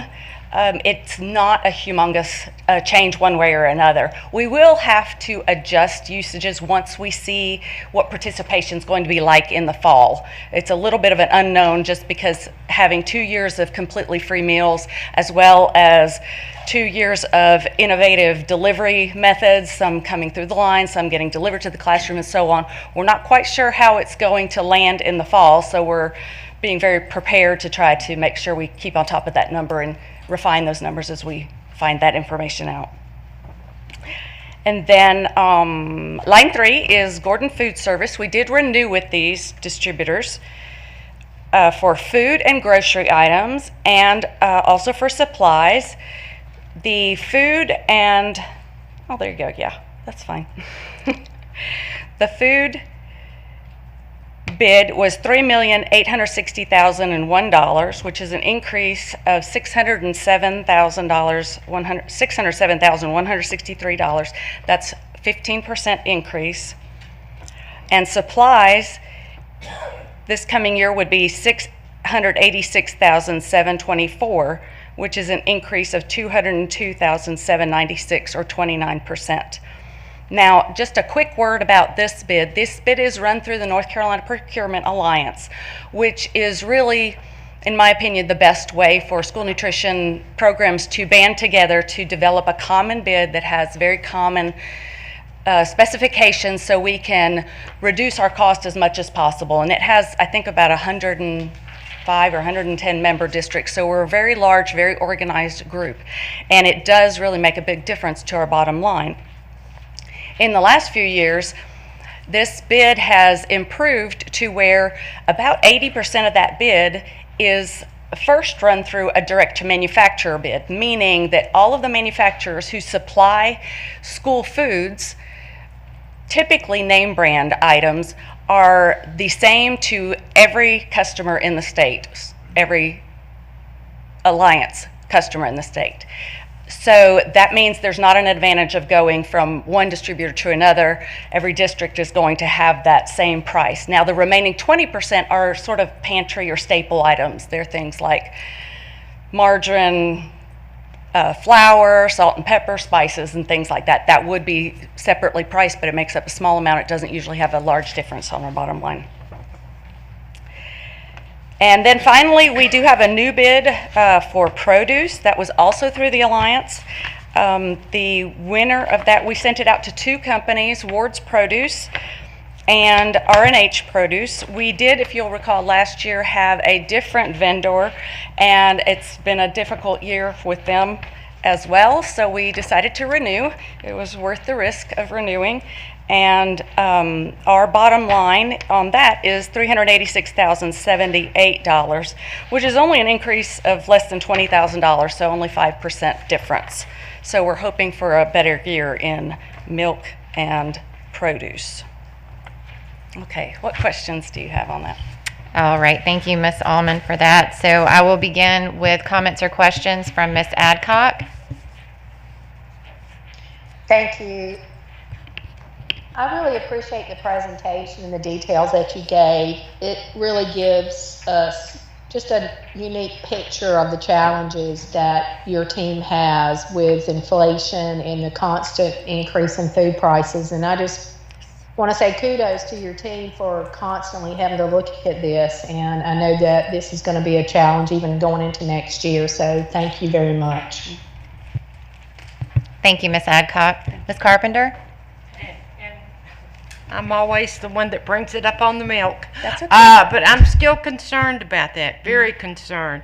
And I don't know, my attorney over here may smack my hand in a minute for asking this question, but did you contact the 2 individuals that did not bid and say, why didn't you bid? I mean, really, just pick up the phone and say, why did you not do this? Yes, we actually did. The first one, which was H&S, we actually couldn't ever get a hold of them. We checked addresses, email addresses, phone numbers. We never got a response on the first round or the second round to find out why they didn't bid. Emails didn't come back as if they were rejected, like there was a wrong address or something. So it's actually a mystery to me on why that one why they did not bid. The other company, which was DFA or Dean Foods, I did speak at length with that gentleman that was representing the company, and I had not worked with him before, so we went through a lot of the basics for how our bid works and, just all the fine details. And they were undecided whether they were going to submit a bid, perhaps to do with the pandemic and just limits on their companies. In the end, they decided not to send a bid, but when I communicated with them afterwards, they said, thank you, they learned a lot, and they would like to submit a bid in the future, so keep them on our list. So that's what I did. And that's why I was wondering if it would be prudent to say, hey, let's rebid. I mean, Yes. Reason I'm saying that, competition is always good. Absolutely. And with the way times are right now, Yes. and what we're dealing with, and what was the percentage you said it went up? I mean, almost milk? $200,000 it went up. Let's see, the milk, yes. Almost $198. $200,000, and we need to. I mean, with gas going up the way it is, and with Yes. everything else, we need to. And what we're looking at, we need to do whatever we can. I personally am not comfortable. To me, that's not good, and I'm going to stop there because that's just the way I feel, and I'll pass it on.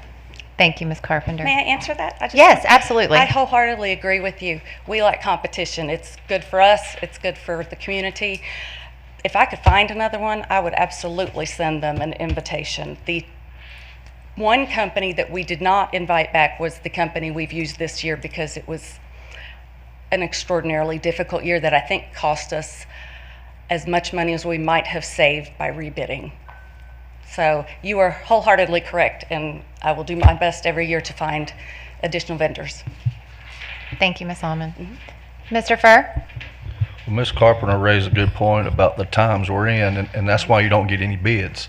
Yes. Being a business owner, I go through the same things every day, Absolutely. and you're lucky you just got to get things where you can get it. Yes. And that's just the world we're in right now. And It is. I think Paul Campbell is a local Cabarrus They County are. distributor, so that's always positive. Mm-hmm. So this is going to be changing monthly, and I mean pricing is going to just be crazy for at least Yes. for at least 2 years and whatever. Never mind. Thanks. You're exactly right. That's exactly Thank you, right. Mr. Furr. Mr. Walter? So did you say the numbers are good for the year, or they have the right For to the milk? well, Or yeah, everything? Do they have the right to increase? So the way the bids are written are, for the first year, it's a single price that they bid. In the case of the supplies and food, they are allowed one price increase. Since they are billing us what they are paying for it, they make their revenue by our handling fee that they charge us. So they have one price increase to make adjustments for what they're facing during the school year. Everything else, the price is held to that same, well, certainly the fixed fee is held from year to year if they choose to renew. Now, there is a small market basket in the produce, because that's such a volatile market, that is allowed to change sometimes during the school year, but there's quite a few things that are a contracted price throughout the year as well. Yeah, I just don't know how do you budget for an $800,000 increase? I mean, Yeah. that's We do try to renew if at all possible, because it is helpful, but it is difficult. the federal government doesn't increase the reimbursements, or Pardon me? the federal government doesn't reimburse doesn't give you extra like our fuel, our transportation. You don't get anything extra for Well, that. they have during the pandemic, but that's ending on June 30th. So and I'll explain lots more about that in my next part of the presentation. Yes. But Okay. Yeah, yes, I'm just, again, that's It ends. kind of a shocking increase to have to deal with on an annual basis. isn't it? I agree. Mr. Furr, you had one more comment? We can call it shocking or whatever, but that's reality.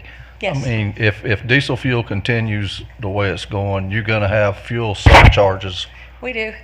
Yeah, that's going to never change. No. I mean, they're going to continue with fuel surcharges, which is going to add to our cost. Yes. We That can't- they can't give you just one price for the rest of the year based on delivery, fuel.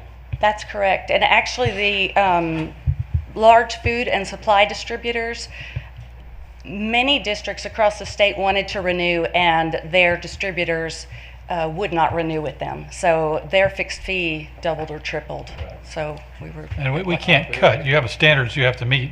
Yes. I mean, so you can't just skimp on something. You have to provide the level. That's exactly right. We have a very specific set of parameters that it has to meet.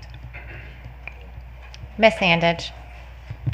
Sounds like you've gone far and wide to make sure that we can get the best bang for our buck and our kids have food and milk to drink. So I appreciate that.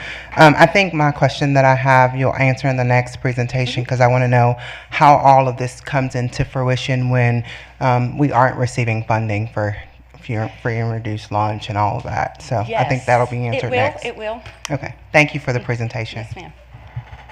All right, so we need to decide if we're going to put this on action or consent for next week. I think it should go on action, and they should be individually, because some of mine grew and some I can't. Maybe the other ones don't feel that way, but Okay. Can I just state something? Yes. I mean, and I was getting ready to say the same thing. I mean, I know everybody in here has gone to the grocery store for milk. It used to be $1 and some change, and now it's like $4. So I mean, I'm okay with us going ahead on this, because our kids have to have milk at the end of the day, and we only have one bid. So I mean, I'm good. Thank you, Ms. Sandage. Any others want this to be on action, or are we good as a majority on consent with this? If one board member would like to be on action, it should go on action just for a discussion, and whether it's voted up or down, that would be after a discussion on the action instead of an automatic approval. Thank you, Mr. White, and because you are legal, we are going to listen to you. So Just that one is more going question. to be One more question. sure. So if in the interim to us discussing and deciding upon it, another vendor comes in and says, hey, I want to bid on milk, can they do that at this point? And just a question. They would not be able to do with just the current bid. We would have to issue a new invitation for bid, because they would have an unfair advantage knowing what the other vendors had bid. we'd have to put it out to rebid, correct? Yes, you would. And I just asked because I was trying to understand the process of us having to discuss this again. You can ask anything you want. This is my favorite subject, so I'll Milk. talk more than you want to hear. It's my favorite. As I said, Yes. it's my favorite. Last year we That's went through right. the same thing. All right. Well, so thank you, Ms. Allman, for Yes, ma'am. that. And we will put that on the action agenda for Monday night's meeting. And we will keep you for 9.08 school meal prices. Okay. Let me make sure I'm understanding how to do this.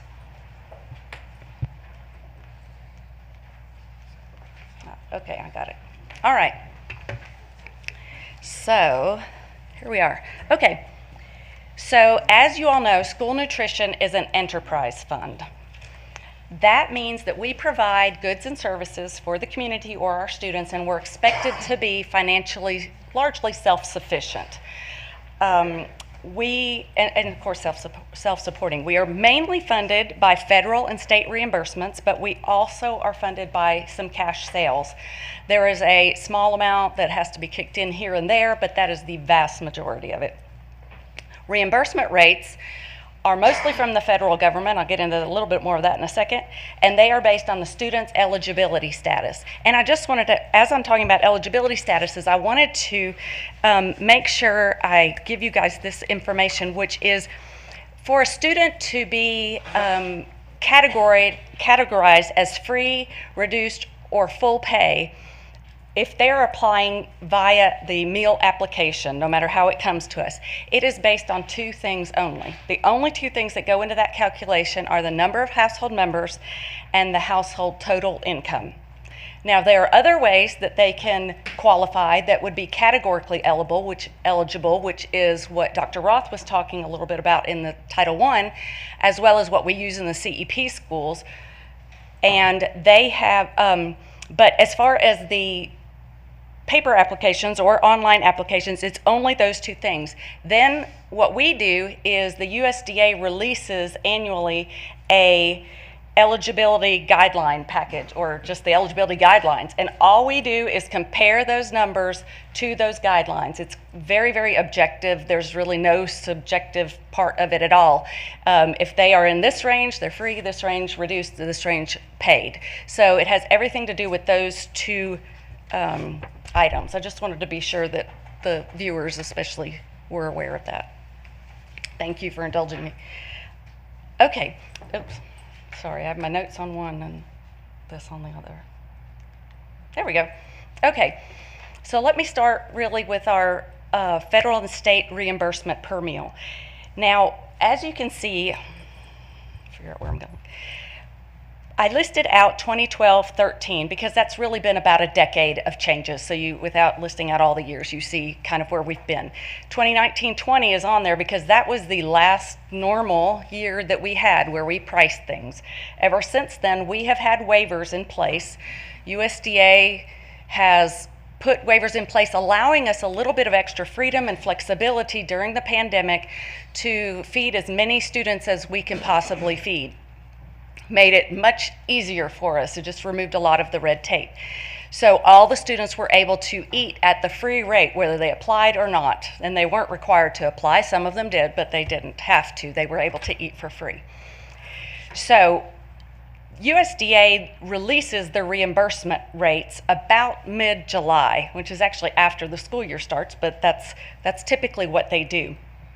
So this 22-23 is an estimated. I just kind of took the numbers and estimated what it would possibly be based on that historic data. Now, North Carolina does provide 30 cents towards reduced price breakfast. So students in North Carolina do not have to pay anything for breakfast if they're free or reduced coming up in the school year and under normal years. That's basically the General Assembly allotting some funding to pay that extra. It's kind of like a copay amount. So this slide shows the reimbursement over the last decade. You can see it's in some cases decent, like reduced lunch and free lunch, but 7 cents is not really a lot over a decade. In addition, in about 2012-13, we received new meal patterns that were part of the Healthy Hunger Free Kids Act. And those new meal patterns were found to be more expensive than what we had previously done. Makes sense. So USDA and Congress allotted us 6 additional cents as long as we were within the guidelines that we were required to have. They promised that we were going to have an increase, which they did a couple of years ago, and we now have 7 cents. So it's very small, doesn't really have has a big impact, but it doesn't. Okay, now our school meal prices. This is our history, and I want you to see, I put it on the same slide so you could see both the history and the proposal at the same time. So breakfast has been an elementary and a secondary rate for many years. We have, in the last few years, gone to the same meal pattern that covers K through 12, so there's no difference in quantity or anything. The breakfast at K is the same as it would be at 12th grade. So really, in all fairness, it would be much fairer to charge the exact same price. So that's where we equalize that. Breakfast reduced, as you see, there's no change. Same thing for free, there's no change in there. Lunch for paid students is different on the elementary and secondary level in terms of meal patterns. They have some different calorie requirements. They have some different serving size requirements. So obviously the cost is going to be slightly different for us to prepare it. So you can see the increase that we're proposing is about 55 cents, which would bring it to $3 at elementary and $3.25 at secondary. And I'll show you at the end where we fall among the other districts that we are around as well. Lunch reduced, that amount is 40 cents and it is set by the federal government. We cannot add to that. So it's always going to be 40% until they change the law. And same thing for free lunch, that is the same. Now, Quick Bites If you're not familiar with that, that is a high school premium line. So it would have specialty items that are not necessarily available on the regular menu if somebody just wants something a little bit different on a day of the week, that those are offered. It does have a higher cost, and it is, we're going to be asking $3.50 for that, but that's only a nickel higher. Okay. Okay, so paid lunch equity. Paid lunch equity is basically a required price adjustment. Again, as part of the Healthy Hunger Free Kids Act of 2010, it came into play that we would have to compare our weighted average paid lunch price to a federal average lunch price. That federal lunch price is based on the Consumer Price Index and a number of things economists work on to establish what they believe it should be, because the idea behind it is that their federal reimbursement should not be used to supplement paid meals. That's how they've explained it to us. So that minimum paid meal price is calculated by these steps that I just showed you up here. I'm not going to go too in depth with them, but I just wanted to show you how this process works. The bottom line is, if we're shown to be out of sync with that paid lunch requirement, then we have to increase to match it. Now, if we're 50 cents off, we can raise 50 cents, or we're only required to raise 10 cents. That's the max you have to raise. However, if you only raise part of it, you have to add that to the next year. So in some ways, it's a little bit of a ever-changing number. Basically, it's going to change just about every year, unless there's something different about the required price adjustment, that federal number. So what I put in this little green box or bullet over here is, if we were to have repeated this, so we obviously didn't do paid lunch equity calculations during the pandemic, but if we would have, we would actually have gone up a minimum of 30 cents anyway on our paid lunch, because we would have been required to raise at minimum 10 cents per the paid lunch.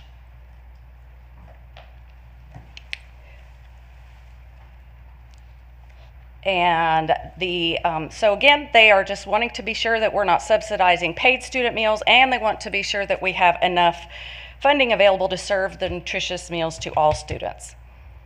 Now, go to the next. Okay, so other factors that we have to look at when we are establishing a meal price.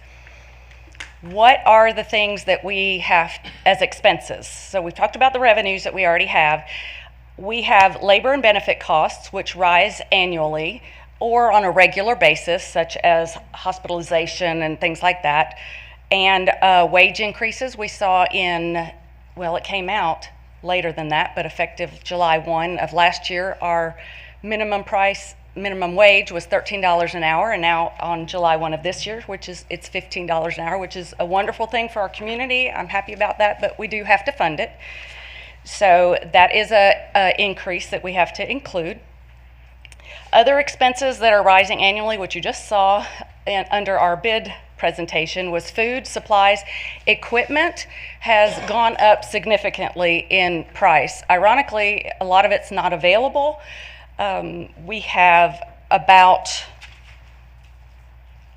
$150,000 worth of POs that we issued for equipment that we were purchasing this year that is probably not going to come in before June 30th. So there's a little bit of a catch-22 there, but the price for everything has gone up. We also pay for maintenance, technology, just everything it takes to run the program. Now, supply chain disruptions, this is not going to be a secret to anybody or a surprise. They're expected to last another couple of years. And the way the supply chain disruptions influence all of these costs is, when there's a shortage, that means the price goes up, because a lot of people are clamoring to get that same product. And so you have shortages and you have a sharp increase in those food or supply costs, and those are expected to increase for the foreseeable future. There has been some relief in some pockets, but as far as overall, it's not expected to get much better, certainly not in the next school year. And so meal pricing is part of our overall financial planning. There's not any one answer that is going to make sure we come out in the black at the end of the school year. We obviously do our best to be good stewards of the funds that come our way, but pricing and cost-saving measures such as rebidding if we need to, looking at our labor, make sure we're allotting at proper rates, all of those type things are what we use to contribute to this bottom line. Okay. Then, so the impact on families. This part is really important because we want to be sure that we are not having a huge, well, we don't want a negative impact. So keep in mind that there is no impact whatsoever for any student that qualifies for free or reduced meals. So that would be whether they're going to a CEP school where all students eat for free, they don't pay anything. Free or reduced price students have no impact whatsoever in breakfast or lunch at any grade level, and any student who's categorically eligible, such as homeless, runaway, foster children, families eligible for food and nutrition services, also known as food stamps or cash assistance, any of those social programs that were actually mentioned earlier, it will not affect them in any way. And I've just got some good news that North Carolina is now going to be a participant in a project with USDA, that is going to look at allowing families who qualify for Medicaid to be categorically eligible for school meals. So that's a good thing because that will help more families be able to qualify if they're just on that line. And then lastly, the financial impact to our paid students. This amount that I've got right here is really just kind of a snapshot. Keep in mind that based on how often a child eats in the meal program, whether they eat more breakfast, more lunch, what grade they're at, what eligibility status they're at, and how often they eat. Those are all things that are going to build in, obviously, how much that's going to cost them. But we did find that on average, if an elementary student, a paid student, were to eat one breakfast and one lunch per week, which is not uncommon, that's actually pretty common, pretty typical, they would pay 45 cents more per day or $16.20 more per year. So that's about $1.60 or a little bit more per month. I said 45 cents per day, it's 45 cents per week. Same thing, a secondary student, if they eat one lunch per week, which is pretty common in the high school for paid students, they'd pay $14.40 more per year. So that would be 40 cents times 36 weeks. Okay. So I just also wanted to include a picture here to show you that this is an actual photo from one of our school meals this year, and we do have very strict guidelines of what we have to include. So we have to make sure that we're meeting the nutrition requirements that the students need. So if you will see what's all available, there are 5 food items plus a milk for say $3.25. I use the elementary level, as well as something I just pulled off of Google about a week ago for a very common item that we see in lots of lunch boxes for $1, almost $1 more, and it has a sandwich, chips, punch, and chocolate. So I want you to see that it's a good value for what they're getting. I'm not trying to throw Lunchables under the bus, but you see it's a good value for what you're getting. Okay, I'm sorry, I'm trying to hurry. Okay, now our district comparisons. I am sorry, this is very crowded. I'll be glad to send you these charts on a different screen, on a different larger page if you like. So about a week or 2 weeks ago, a survey went out asking all of the North Carolina public school districts to reveal to the rest of the districts what their meal prices were proposed to be in the new school year. 85, as of yesterday, 85 districts responded to the survey. Of those 85 that responded, 25% are district-wide CEP, so they don't charge any meal price. 23% will not be increasing prices. Interestingly, when I pulled this information on the 19th of May, it was about 37% that were not going to increase. So I noticed a big change in the last couple of weeks. And then 37% will be increasing prices, and those increases range from anywhere from 10 cents to $2.75. Higher than they were in 2019-20. So on the top right, that's the 10 largest North Carolina districts. You may ask, why are there only 7? That's because 3 did not respond to the request. So hopefully they will respond and I can update this soon. But we ranked 5th in the how high our price would be for a high school lunch. I just had to pick one to make it simple to compare. The range for the high school lunch for paid students would be anywhere from $3.85 down to $2.80. And the increased range, how much they've gone up, would be anywhere from $1.35 down to 25 cents. Among our neighboring districts, which includes neighbors such as obviously Charlotte, Iredell, Statesville, Mooresville, Gaston, all the folks around us.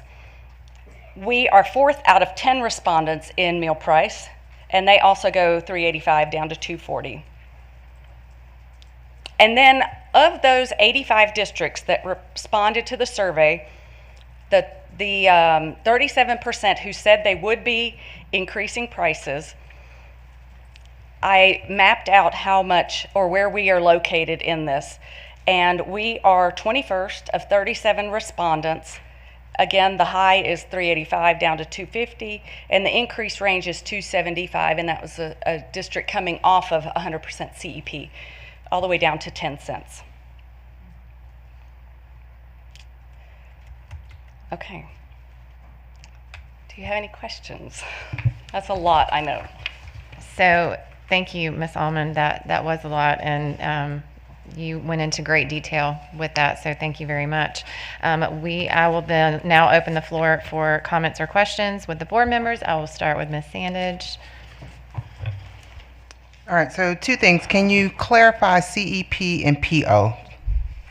Yes. Okay, CEP is a designation we can give a school or a group of schools or an entire district if what is called the identified student percentage is at a certain level. It has to be a minimum, I believe, 40%.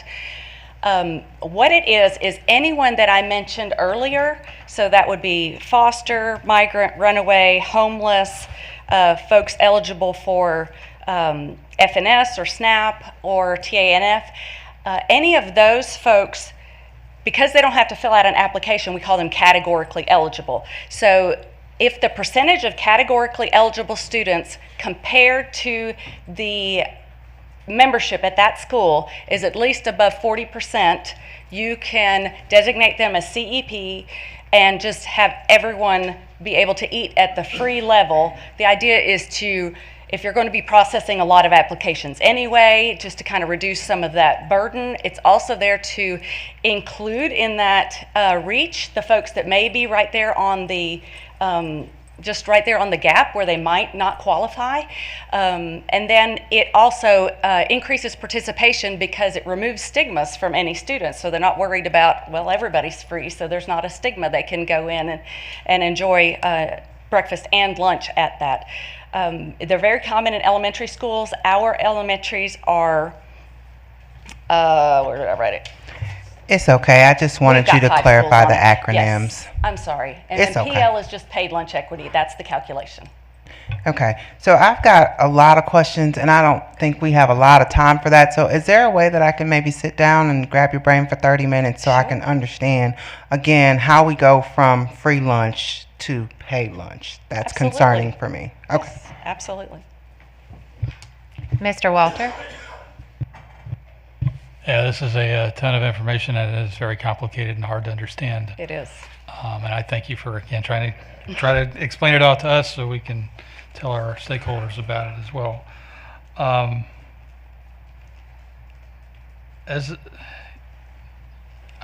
don't see how is there a calculation that shows how these increased prices are going to, from our previous segment, make a dent in the increased prices we're experiencing? I will actually have that soon. We have just done the financials for the previous month. We've just closed the previous month, so I should have some updated numbers. And I'm working on a forecast for just an estimate of what we think is going to be our participation next year. And then I can do a guesstimate of what we're going to expect on revenue from that particular group. Yeah, I mean, from a parent perspective, yeah, it adds up. Any increase is going to add up, and the majority of our families have more than one child in our school system. Yes. So I think our calculations are a little low on what it would actually impact over a full school year. That's an awful lot of, my just taking it was $80 per kid. So that's that adds up, and those are there's some other data that said only 17% of our students are paying. The rest of them are able to receive some discount or some free lunch, which is good. That is true. And keep in mind that the participation rates are typically highest among free students as well as reduced, and they're lowest, meaning the students who do not qualify for free or reduced do not eat as often as students who are. The child only eats once a week at school. It's pretty typical. Now I can get you. Well, I don't know. That I can I'm get a little exact surprised by that numbers, number, but that is that's interesting data. Two things that come up also in my mind are, if a child doesn't pay for his lunch, at a certain point, do you give him an alternate lunch? Is that That is current board policy. We do an alternate lunch if a child has accrued about $8 in charges. So that's like 3 meals, right? Yes. So that can add up pretty quickly. Yes, but it that's can. That's a board thing? That is a board policy. Okay, yes. Interesting to know. Okay, and the other thing is I hear an awful lot about, we're supposed to meet a standard for food, and yes, which is a healthy meal. Yes. And a lot of kids aren't eating the healthy meal and throwing a lot of stuff away. And that's kind of hard to see that we're a lot of food waste, thousands of dollars that we are not finding a way to do something with. Yes, that is an absolute problem. We have done some studies on food waste. Ironically, at the elementary level, we see as much food from home in the garbage as we do food from the meals. But about, I don't know, a dozen years ago or so, when those new meal patterns came in, they require us to give a fruit or vegetable. You can't get a reimbursable meal without having a fruit or vegetable on your tray. And that's where we started to see more issues with that.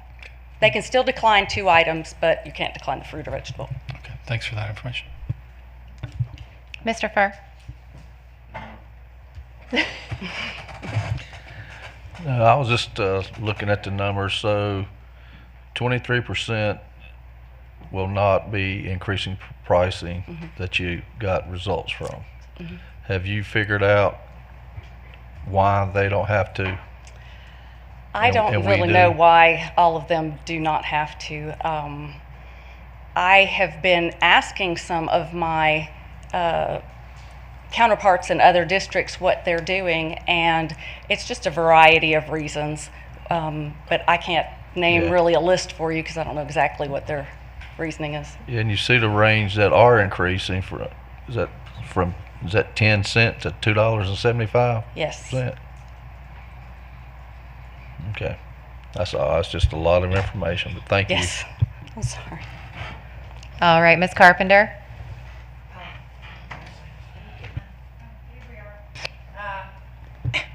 Well, I would much rather increase 10 cents instead of 55 cents or 25 cents. But I would rather not increase at all. But then you were saying if we don't do what you're showing here, we could be $1 million in the hole. Is that correct? It's hard to really come up with a completely accurate estimate at this point, but we expect next year to be pretty difficult. With the bids that you just saw and all the increased costs. But you're seeing you said you'll have some totals next week, possibly? I should probably have them after I can have some after, at next week based on the May numbers, but for the real good numbers, it'll probably be at the end of the fiscal year.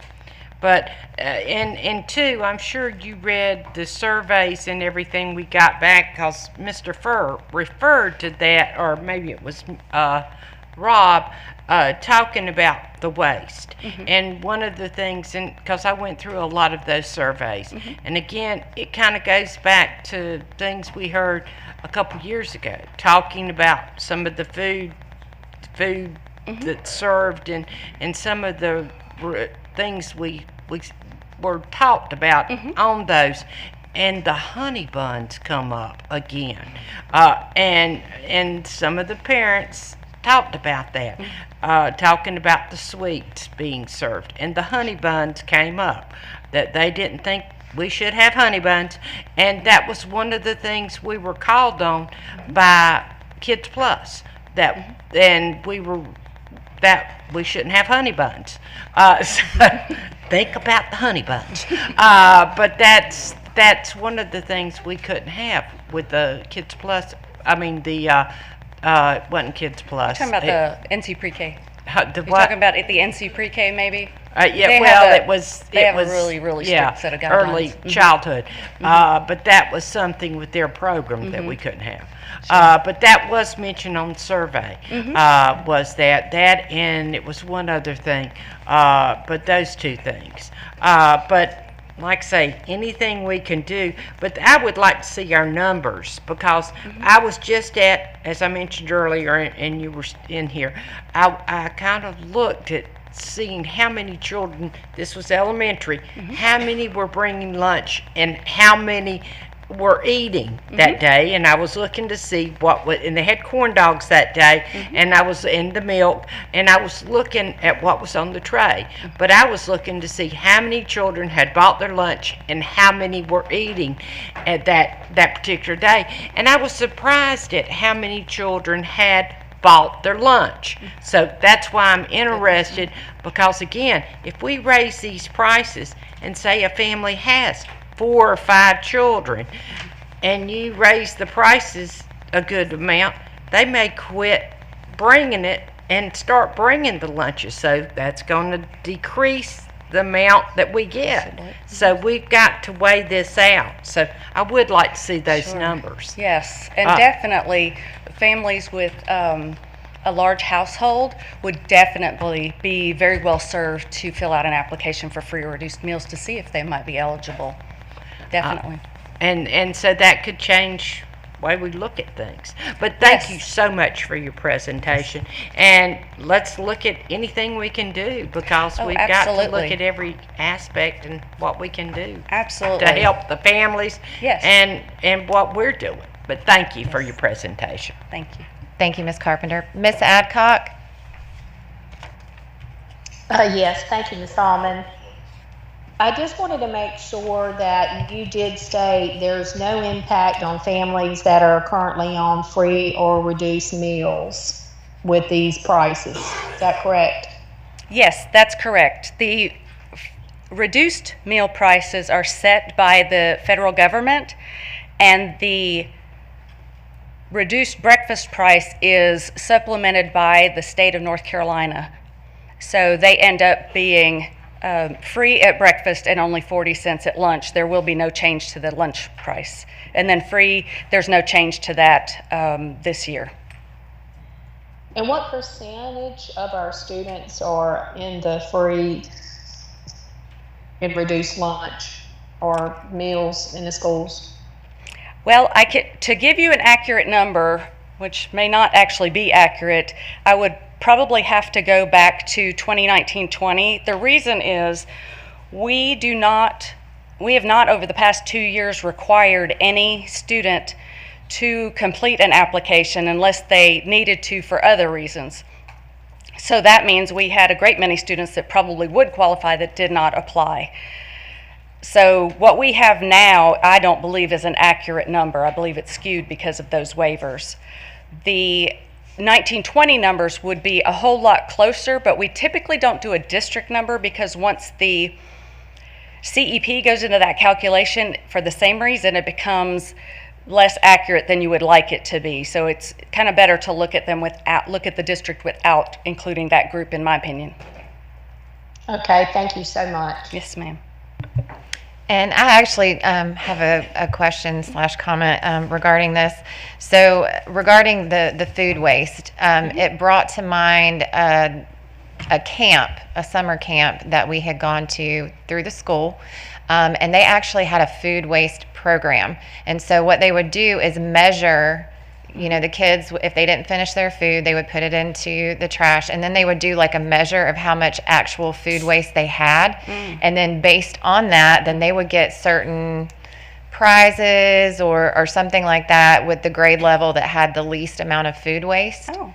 I don't know if that's something that you guys have considered, but they said that they drastically reduced their food waste. That's a great idea. By having that. So maybe something to consider as you Yes. guys go along with We this want to process. do everything we can to encourage them to eat what's on their plate. Absolutely. Yes, for sure. So, board members, are we good? I assume that you want to put this on action for next week. Action? Okay. All right. So that will go on our action agenda for next week on June the 13th. Thank you, Ms. Allman, for that. Thank I you. appreciate it. I appreciate your time.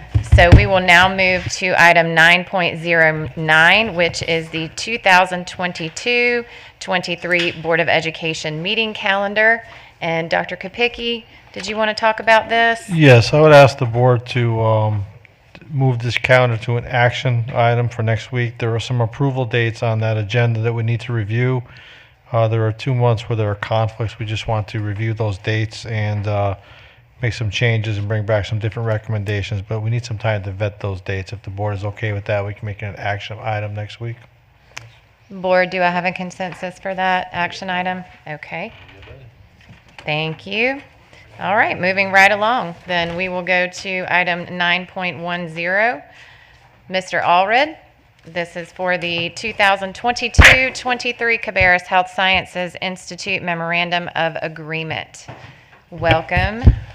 Hello, good evening. You've got me for 3 up here. So I do want to talk just real quickly. We have 2 memorandum of agreements to look at tonight. The reason we have 2 is we have 2 partnerships now. So we have a partnership with Cabarrus College of Health Sciences and Atrium Health, which is what we're going to talk about first. And then we'll talk about our one with Rowan Cabarrus Community College, because as you know, we're opening our 3rd early college, and I hope you share the excitement I have with its opening. Ms. Velos Hyde, our new principal, is in place. She'll have a treasurer in place, I believe, tomorrow. Data managers, she's still working with students to get them going. She's in her new building. We've been working together. We've got a meeting with the college just to make sure everything is good with that. Rob, thank you. Rob emailed me this morning just with some things as he looked over the MOA. So I wanted to go over a couple of his questions first, just to talk through some of those high points. So this partnership is with the Cabarrus College of Health Sciences, which is an entity underneath Atrium Health Cabarrus. So you'll see reference to CCHS, not to be confused with Central Cabarrus High School. That is the Cabarrus College of Health Sciences. This is an agreement with the Cabarrus County Schools Board of Education. And then, of course, Dr. Kopicki, me, Ms. Velos Hyde work as entities or arbiters, I guess you could say, of this agreement.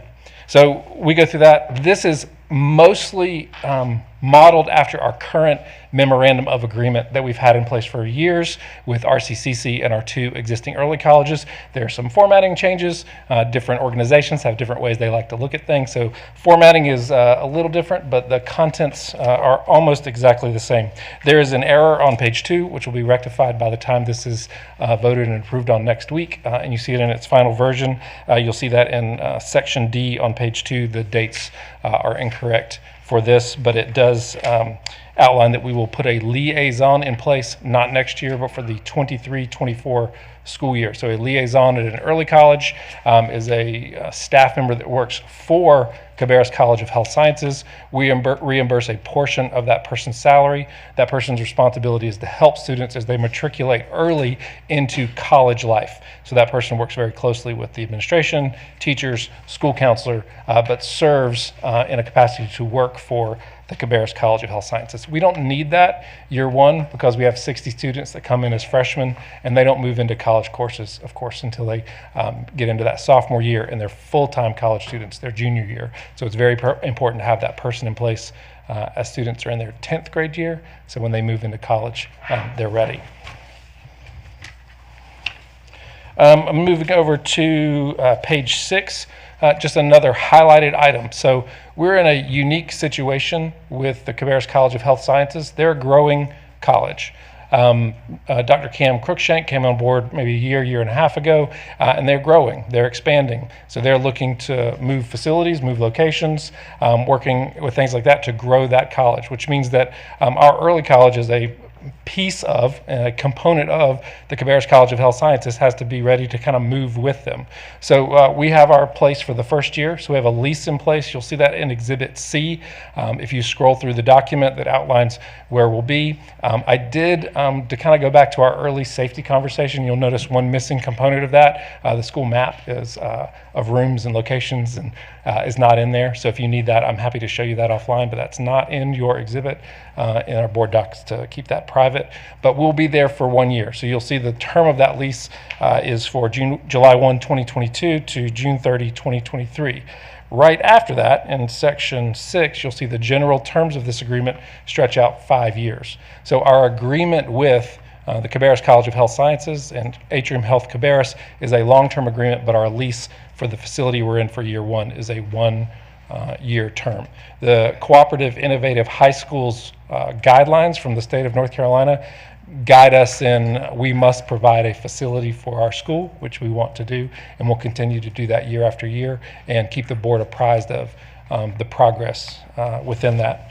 Other things in your document, there's an Exhibit A, which outlines the curriculum as a high-level curriculum that shows the pathways for students. There's 5 different pathways that are identified for students to move through in their 3rd, 4th, and 5th year. Everything from occupational therapy to pre-nursing, things of that nature. And then there's also a fee schedule which outlines textbooks, fees like background checking and other things that we have to pay for at the college level.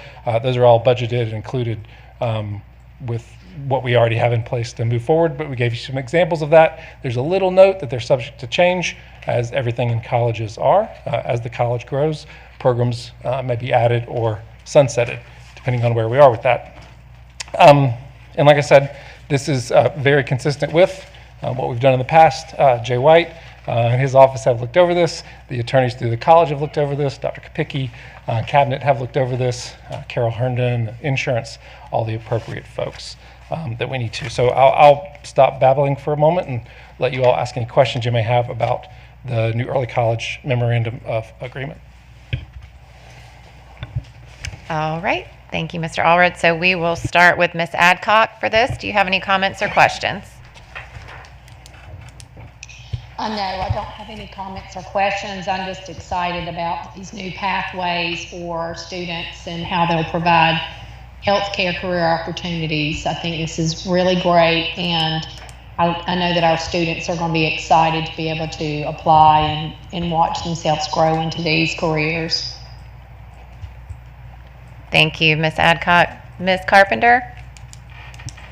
And Ben, I'm just curious because I haven't seen it laid out like this. Is this normally what these books and everything costs with these? Yes, ma'am. I haven't seen it laid out like this because I'm going, wow, that book costs that? I mean, but is that what it normally costs? Yeah, college textbooks are very expensive, as you might imagine. This is a unique partnership in that the Cabarrus College of Health Sciences is not a community college. It is a private school. It's an independent college. Students receive not only associate's degrees, but bachelor's and master's degrees. So we knew that going in.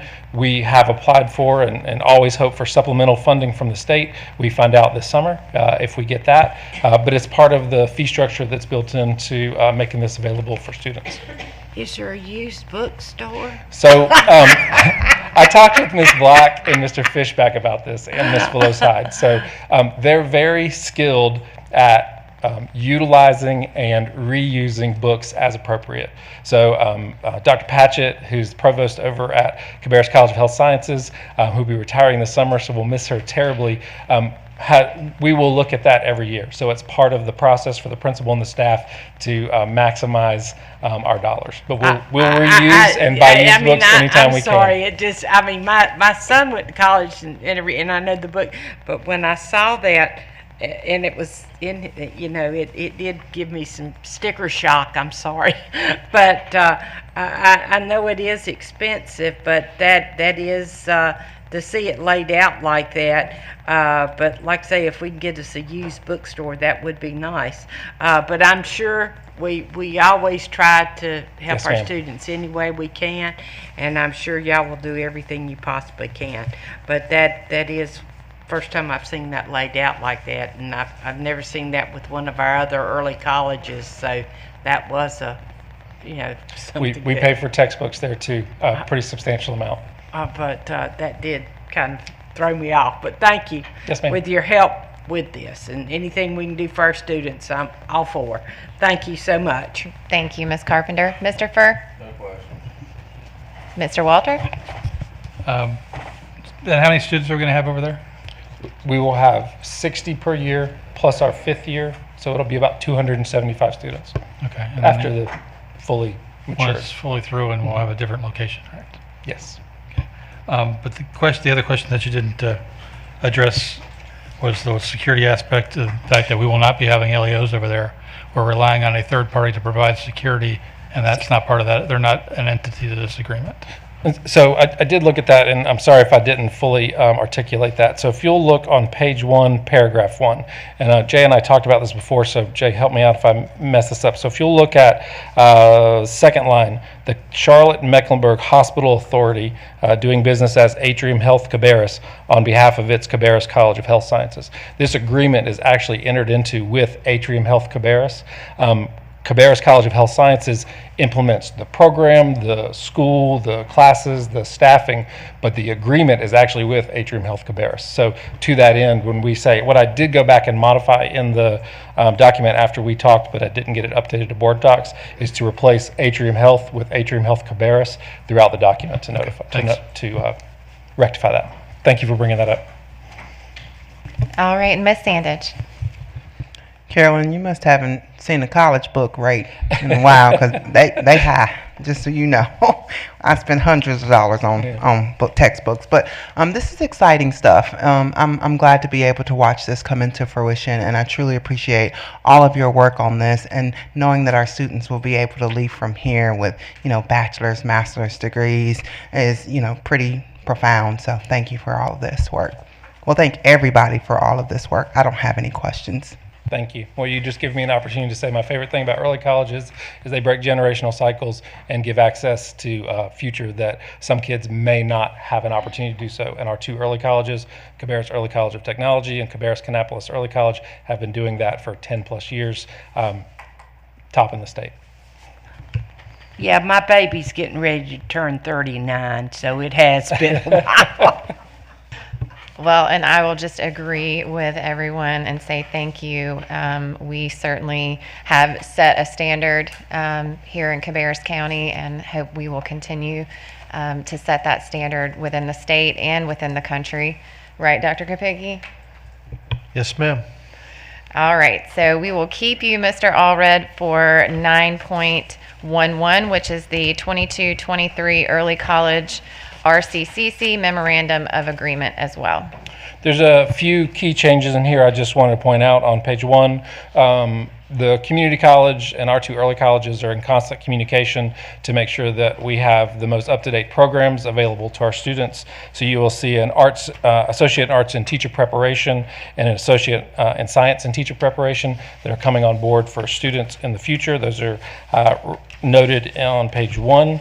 The other main change to this is, as you know, Cabarrus Kannapolis Early College just added an external facility, very similar to Cabarrus Early College of Technology. They're on their own site. Our facilities department worked tirelessly to get that up and running, and we will move into that with students and staff to start next school year. So what you will see is some strike-throughs in the one I gave you that shows the changes. Essentially what we've done is we've modeled the agreement exactly like Cabarrus Tech. We have our standalone facility, and you can see the utilities and other notices there. So that's exactly the same between those two entities.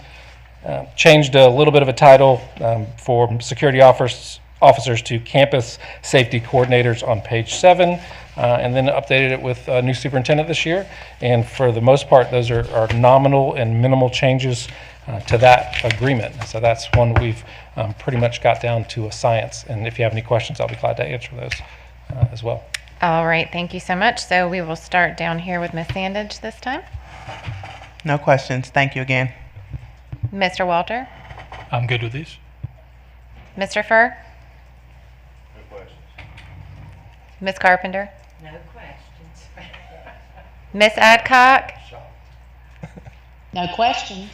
All right, so we will go ahead and then move on to the third, which is 9.12, approval of the 22-23 student fees. Mr. Allred, we'll go ahead with that.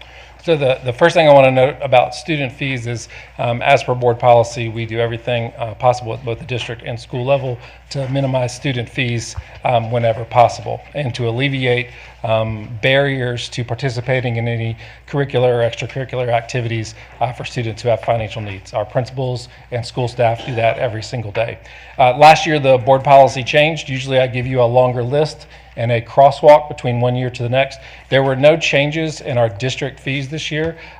Nothing was added to the list, nothing was taken off the list, and no costs changed. The primary reason for that is because we consolidated due to board policy last year, and many of the fees that are not captured here are captured at the school level, and those are updated via a Google form that we keep track of.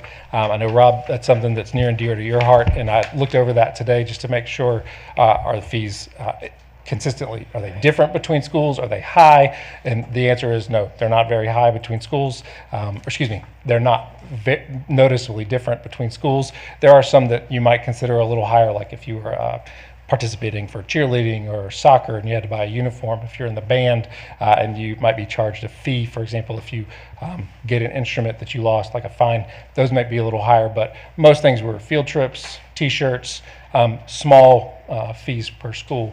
And it's good to be able to give our schools the autonomy to navigate that themselves, approved by the principal at that level. So nothing changed on the district approved fees, and you can see it's broken down into 3 categories: fixed or standard fees, those ones that are a maximum fee allowable, and there's the 3 optional fees we listed for yearbooks if students choose to purchase those.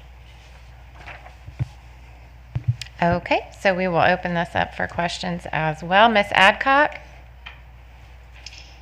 I don't have any questions or comments. Thank you. Thank you, ma'am. Ms. Carpenter? No questions. No questions. Mr. Furr? All right, Mr. Walter? Well, that actually was important to me, and I'm glad you brought that up tonight. Is there a way we can actually see that spreadsheet, or is that? Yes, I'll be happy to provide that to you all. Yeah, I think we certainly need to be consistent and make sure that we are looking over those fees. So thank you for that. But thanks, so no changes, there's no early comment. Okay, and Ms. Sandage? So you answered my question with the first statement that you made. Just wanted to make sure that if there are difficulties for students, they are able to reach out to someone and discuss that. Yes. All right, so I am going to ask the board, we did go through 9.10, 9.11, and 9.12. Are we okay for consent with 9.10? Since he's got some modifications, I'd like to see them before we approve that, so. Okay. action, please. All right, The other ones so are fine. action item for Monday's meeting, 9.10 and 9.11. Are we good for consent? Yes? Okay, so consent for 9.11. And then 9.12, are we good for the consent agenda on Monday night's meeting? Good for consent? Okay, all right. So we will move that to the consent agenda for Monday night's meeting. We will now drop down to 9.13, which is the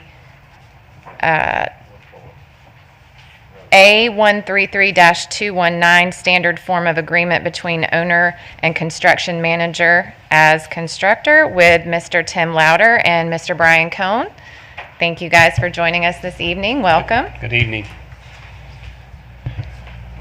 We appreciate letting us come before you tonight to present the standard document between the construction manager at risk and the city of Concord. That's a long time ago. Cabarrus County Schools.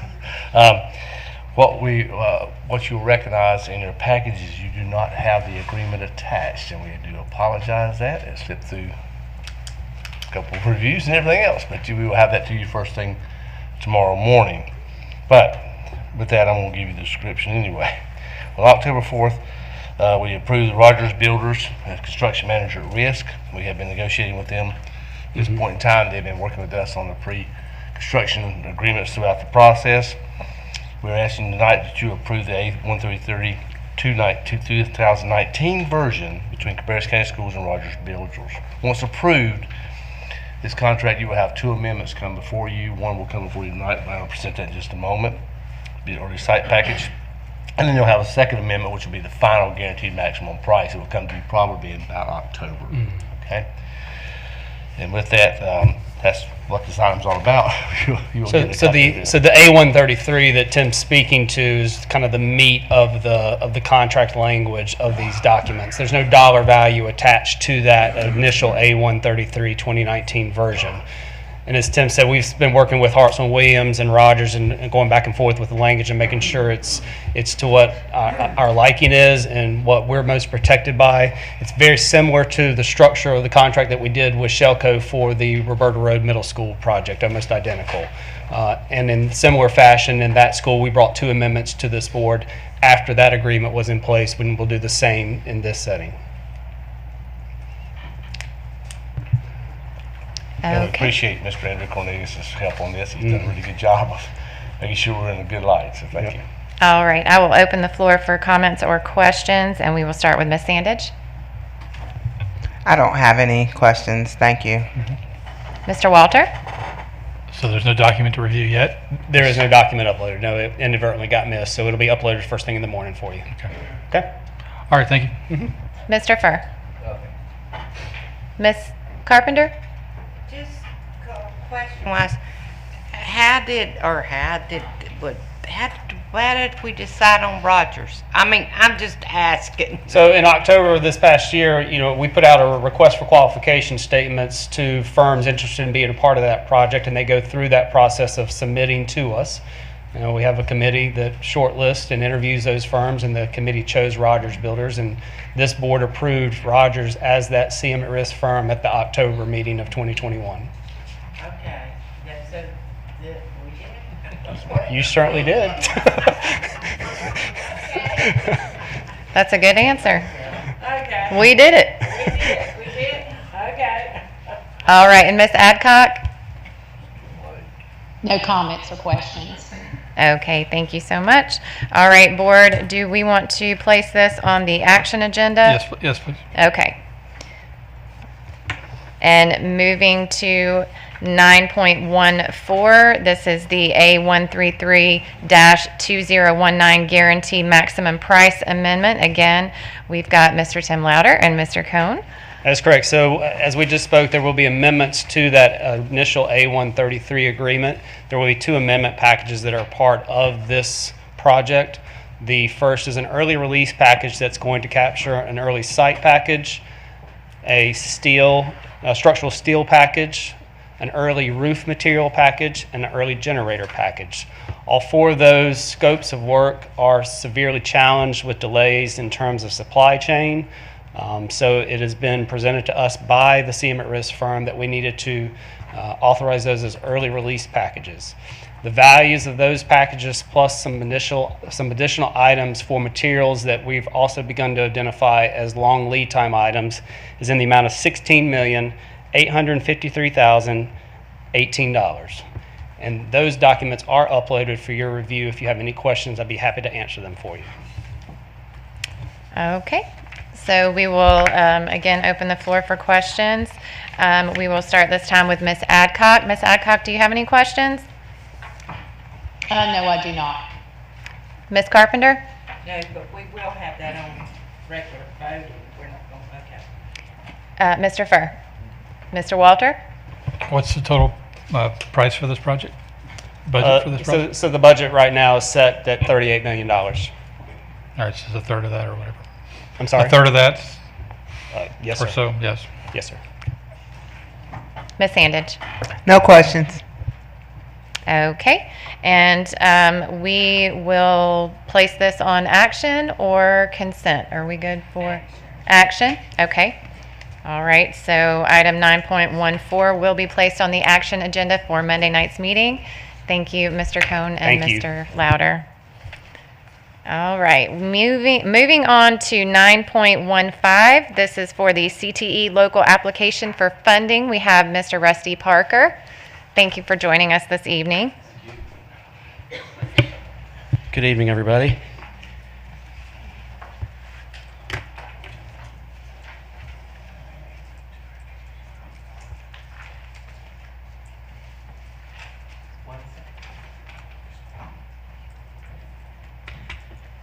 While he's bringing that up, I'll go ahead and explain a little bit about what I'm here for this evening. Usually every June, I'm charged with the task of presenting the local application for funding for career and technical education. And so this evening I wanted to go over a few things that are achievements from the last application, but also some things that we're looking forward with the new application. The local application is split into three parts. The first one is performance indicators. So I'm again charged with writing strategies for each performance indicator, and there are 8 performance indicators. The second part is the comprehensive local needs assessment, which some of you have taken part in and shared your thoughts and ideas about growth areas for career and technical education.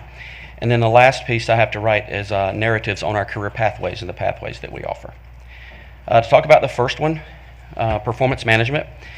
We've had several success stories in career and technical education this year, and one of them is our science indicator.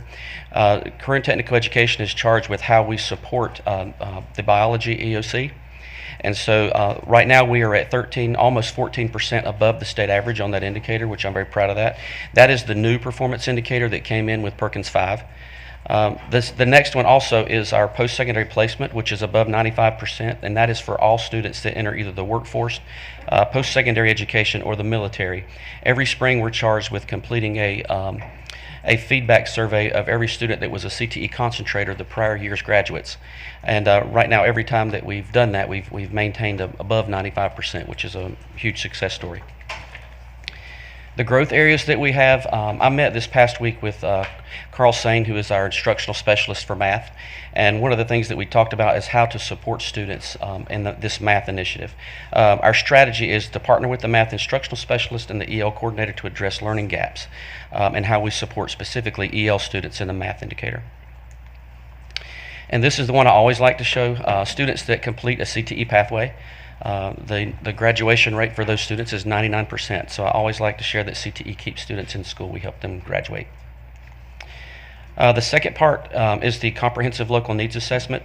And the assessment that we completed 2 years ago, there were several success stories, and I got a few of them here. We developed a process for students to complete a career interest inventory, and some of you have heard me talk about the career continuum and what we're doing to provide career-focused activities at every grade level, kindergarten through 12. And so that is something that came out of this local needs assessment. And also our partnership with Naviance. Middle school and high school students are able to use Naviance to complete career interest inventories, and that's been a huge success for our department. Some of the things that we're working on, the needs assessment revealed we need some additional pathways in the trades areas and also in health sciences. I know Ben spoke about the early college, the health sciences early college this opening this year. With that opening, it's forcing us to look at our academy, the Health Sciences Academy at Northwest, and what pathways we can offer in addition to what we're already offering.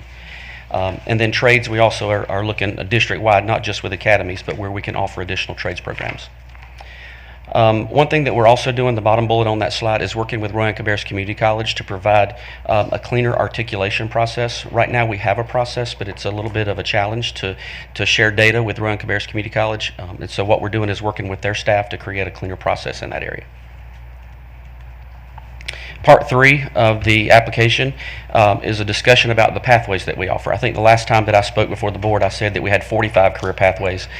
For the coming year, for the fall, we will have 48 career pathways. We're adding 3 more. So the ones that you see on the screen are the ones that we have going very, very strong. We have tremendous STEM pathways in robotics, engineering, and the computer science. And then this fall, we opened up our aerospace pathway at West Cabarrus High School.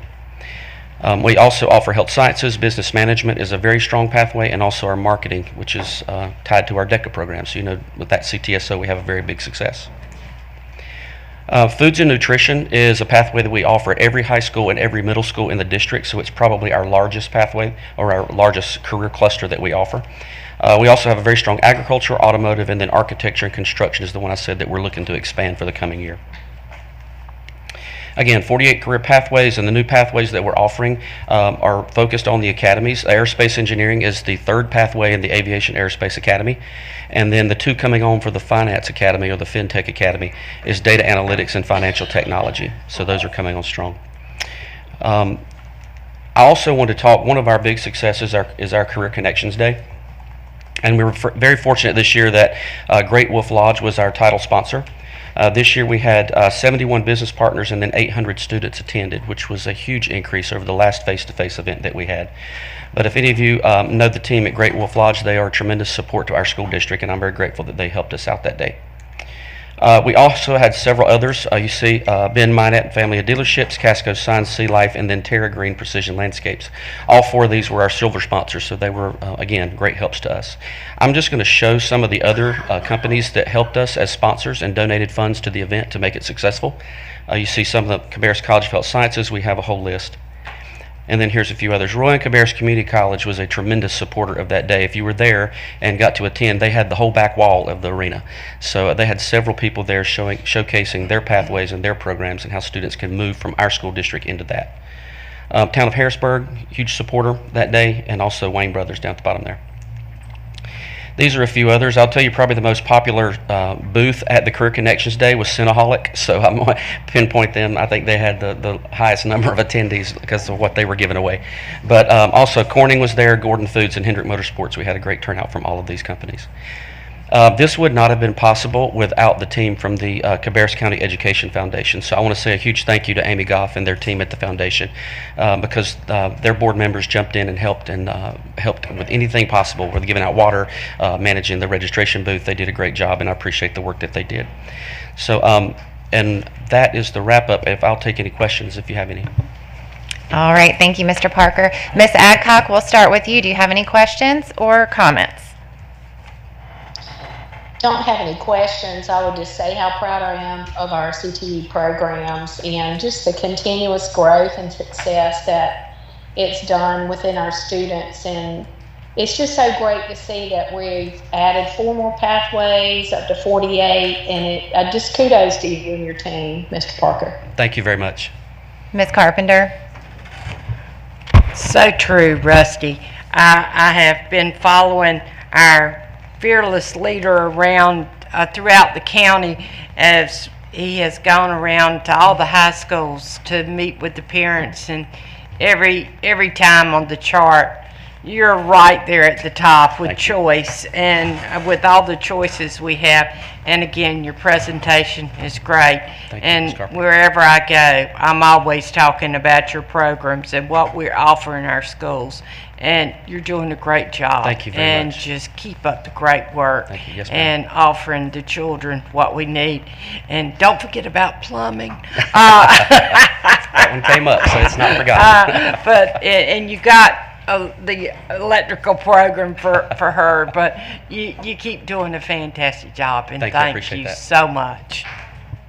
Thank you, Ms. Carpenter. I did want to ask you, Rusty, where does the construction and electrical pathways get identified or listed?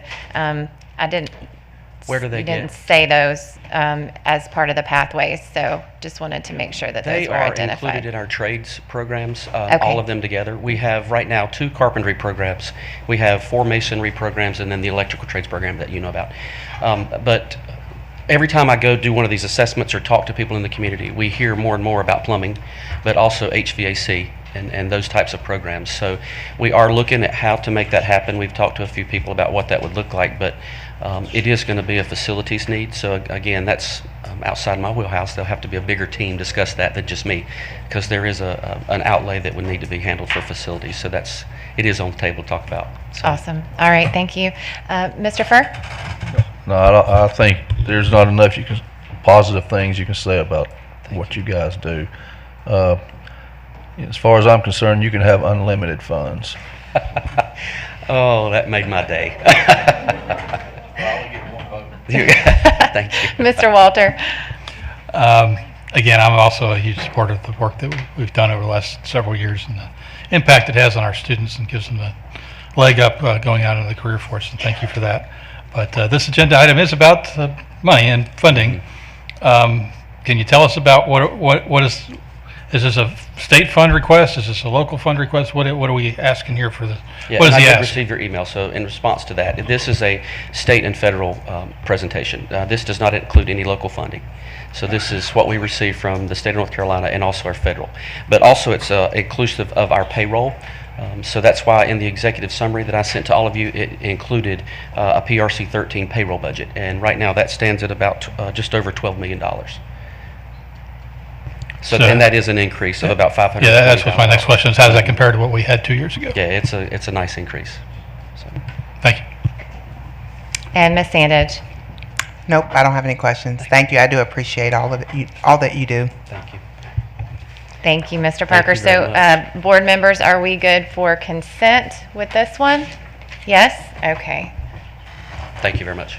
All right. Okay, and Dr. Kopicki? Yeah, I just want to commend the folks that presented this evening. I appreciate all the work that you've done. Mrs. Hernan, Dr. Roth, Mr. Aldred, Brian and Tim, and Stephanie. I appreciate everyone that spoke this evening and presented to the board. I know a lot of work went into the presentations. I do appreciate your efforts, so thank you very much for your help. All right, and before we end this evening, I do want to make sure that we thank our SROs and sheriff's officers that are here with us this evening, and special thanks to Chief James Bailey for joining us tonight as well. Thank you. And so that will conclude our open session for the June 6, 2022 work session. And I will say good night to our audience this evening. Thank you for joining us. And we do hope that you will join us on Monday, June the 13th for our business meeting at 6 o'clock. And with that, we say good night to you. And thank you. We do have a need for a closed session this evening. So I will ask board members, do I have a motion that we move into closed session? That the board convene in closed session to consult with an attorney and preserve the attorney-client privilege pursuant to General Statute 143-318.11 and to consider confidential personnel matters pursuant to General Statute 143-318.11. I'll make the motion as you stated it. Second. And all those in favor?